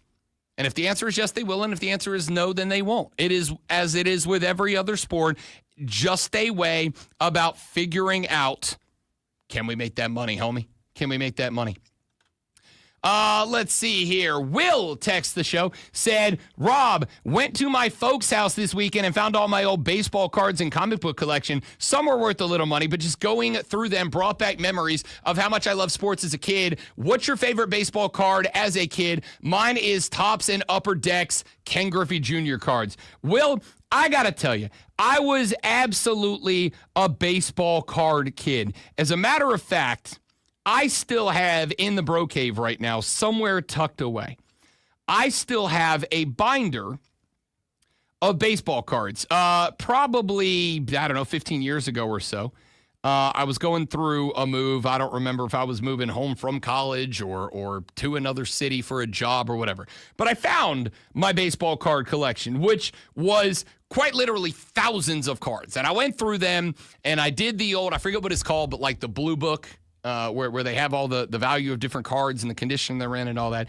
And I grabbed all the ones that were worth some money and I put them in a binder, and I still have that binder somewhere. Now, as an adult, I have fallen off the baseball card wagon. Like, it doesn't do anything for me anymore like it did back when I used to genuinely love the athletes as much as I love the game. I used to love baseball players as much as I love baseball. Now I just love baseball, and there are players that I like. So it's not the same thing, but I also 27,000% understand exactly what you mean. Because through this day, every now and then, I will stumble upon a piece of memorabilia from back when I was a cheering that I will break out and be like, oh my God, core memories, right? Like, I get you, Will. I feel you. I like that. Let's see. Texter said, Rob, are the Detroit Tigers still one of the best teams in Major League Baseball? Because my time was spent watching them play like they were a minor league team as they lost to the Reds 8-4. Yeah, so did I, Texter, and I know who you are.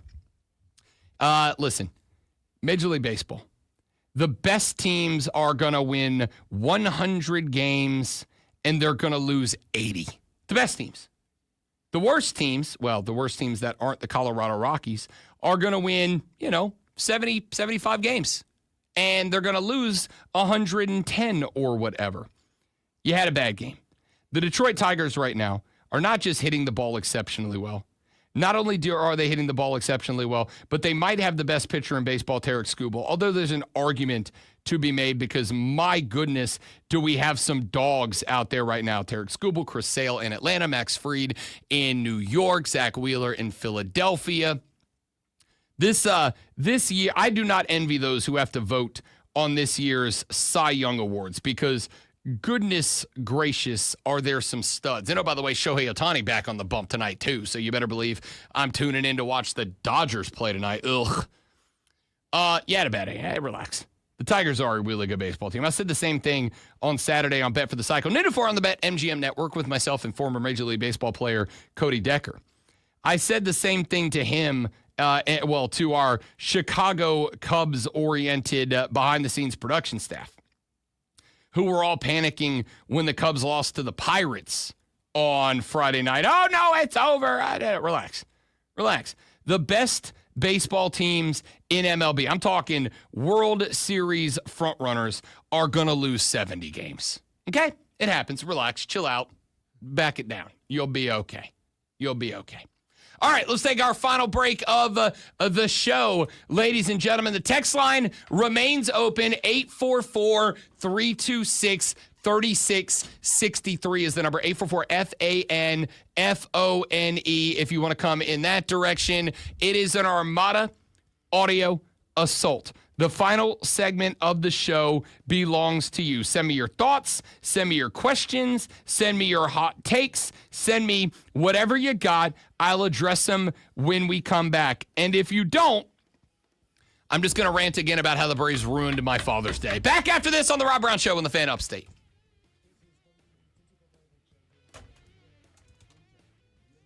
All right, guys, last break. We'll be right back.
The Rob Brown Show back on your radio, the Fan Upstate. Got a few more minutes with you guys. It is an Armada audio assault for the final segment. If you have a thought, a take, a question, a concern, a consideration, a compliment, a critique, or you just want to tell me how much I suck at my job, 844-326-3663 is the Hub City Spartanburger text line, 844-326-3663. Text it in. You can also call that number if you'd like to jump on the air. It is now your opportunity to make that happen. You can tweet me at the Rob Brown Show. Also follow me on Facebook and Instagram at that same handle. I have got a number of clips from last week's interviews with our 3 guests on Friday that we spoke about NIL with. We talked, obviously, with Jay Paterno, the son of Joe Paterno. We spoke with Norm O'Reilly. Norm, of course, is the Dean of the College of Business at the University of New England. And we spoke with Matt Hand. Matt is an attorney. Why do I keep doing that?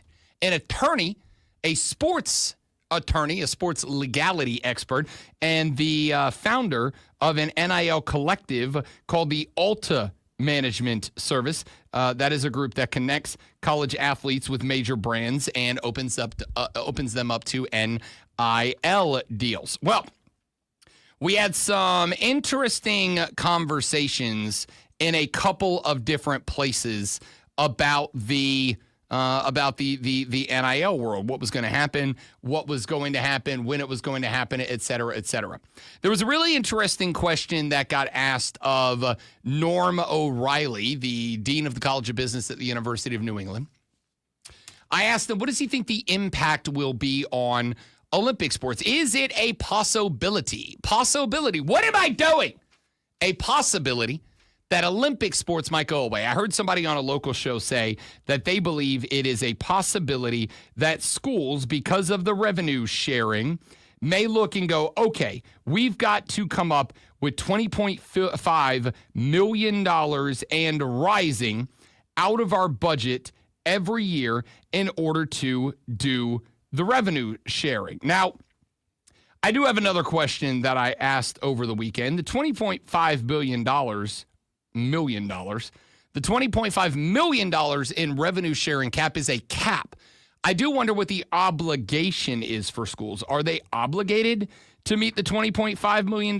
Can they say we're going to do $5 million in revenue share? Is the cap really a line like you have to get to $20.5 million, but you can't go? I don't know is the answer to that. And we will continue to learn more about this as everything goes on. But the theory that I heard floated I'm going to get through this segment if it kills me, and it might.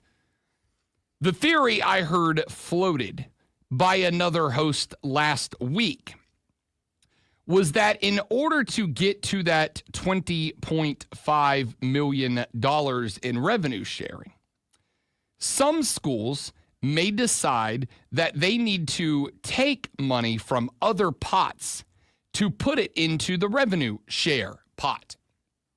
And if they do that, one place that they may find some money is by just outright cutting other sports. And so I asked Norm O'Reilly, do you think it is possible that the Olympic sports at some of these schools may fall victim to that? Kind of been a big question, Norm, is what does this settlement mean for those Olympic sports? I was listening to somebody on a different local show yesterday say that they have the fear that Olympic sports could ultimately end up going away because of this settlement. The universities are so concerned about meeting the terms of the House settlement and about the revenue split and taking care of the athletes in the world of sports that does generate revenue that they may ultimately start cutting some of the other programs that definitely don't. Have you got any input on what danger this might pose to the non-revenue generating sports? Yeah, it's a great question. It's something we've actually seen, right, in recent years. And you think about the examples of men's wrestling, that because of Title IX and the schools making decisions. So the big question is, does this grow the overall pie, right? Because now brands and external entities and donor pools, et cetera, can get more value for their money because they're allowed to do things with athletes, the universities, the teams, the coaches, whatever they want to do. It's an open market. So will that increase the pie? And within that pie, will the NCAA, largely through March Madness, still be able to maintain their large pool of revenue that they share? And those revenue share dollars, or university-based dollars, will be much more open and supportive of women's sport, Olympic sports, minor sports. There might be a strategy for University of X that wants a rowing team to be very strong, and they may actually, now they can put some money there. But you may see a contraction. I think that's the expectation in a number of the size of the teams, or if a university is using it, like we would do at University of New England, as a student attraction tool, we're adding teams. That's a D3 reality, but we've already seen some D1 schools move to D3. You may see more of that. Those like, hey, we don't want part of this.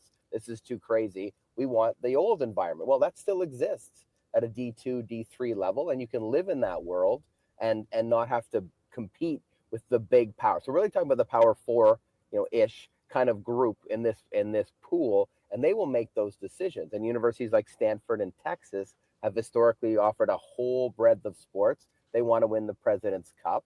Maybe it becomes less competitive or strategic because maybe women's volleyball is going to have less teams investing. You go get the best Olympic future players, and you can all of a sudden win an NCAA championship. So it really boiled down to what they decide, the overall pool. But yes, I think I would agree that we're going to see a contraction and strategic decisions now. And a lot of those will be driven by the external donors, either to the university that's then shared, the university's overall revenue pool, which they can do. So that notion of central and external revenues, which we see in pro sport, think about the NFL or something, that's going to creep in and really be the reality of the NCAA going forward. So it's going to be very interesting. But if the pool grows and those sports are able to have marketing benefiting revenue generating outcomes for themselves and for their athletes, they may become a strategic choice.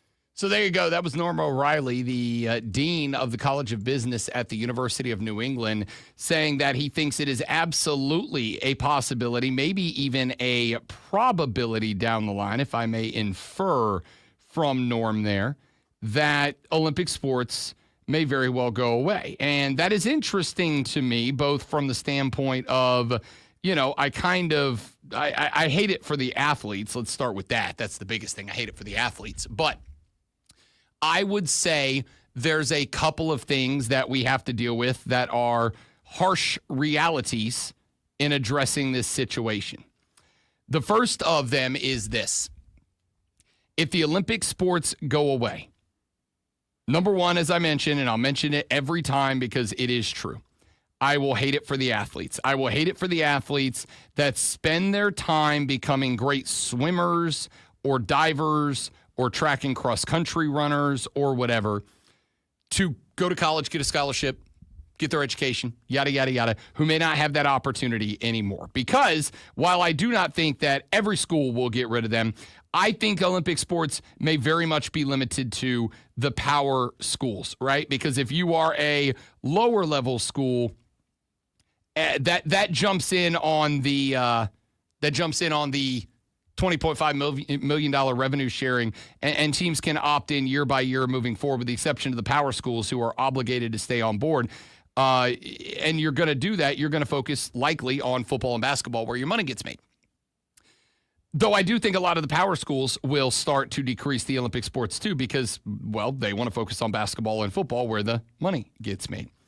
But here is the part, and this is the part I even hesitate to say, because it's such a jackass thing to say, but it's true.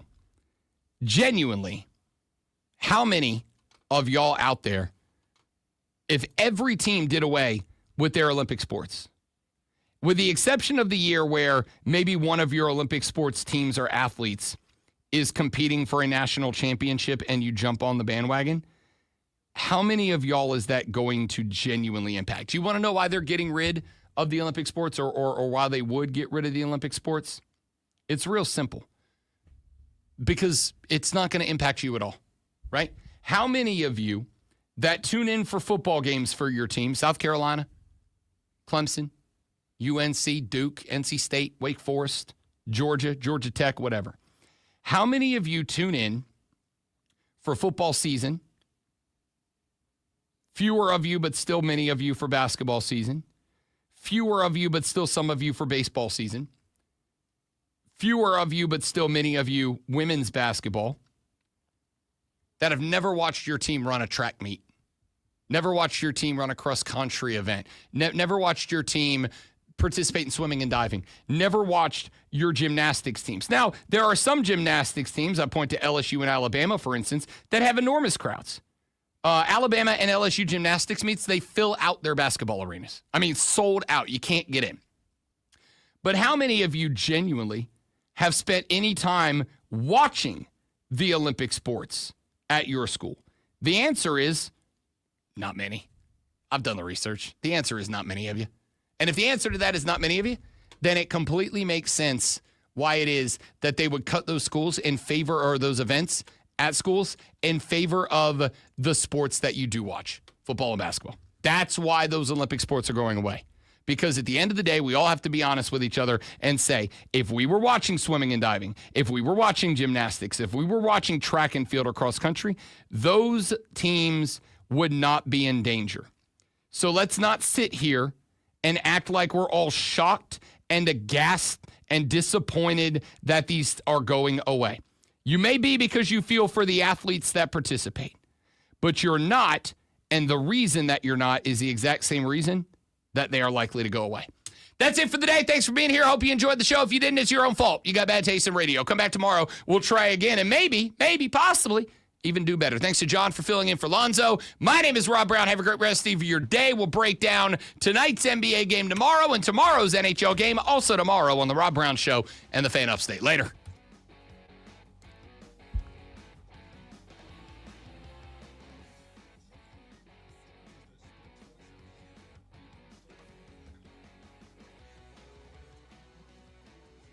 All right, dudes and dudettes, thank you for being here. I hope you enjoyed the show. If you didn't, like I said, I'll try to do better tomorrow. I appreciate you. Have a great rest of your Monday. Don't work too hard. See you back here tomorrow. Goodbye.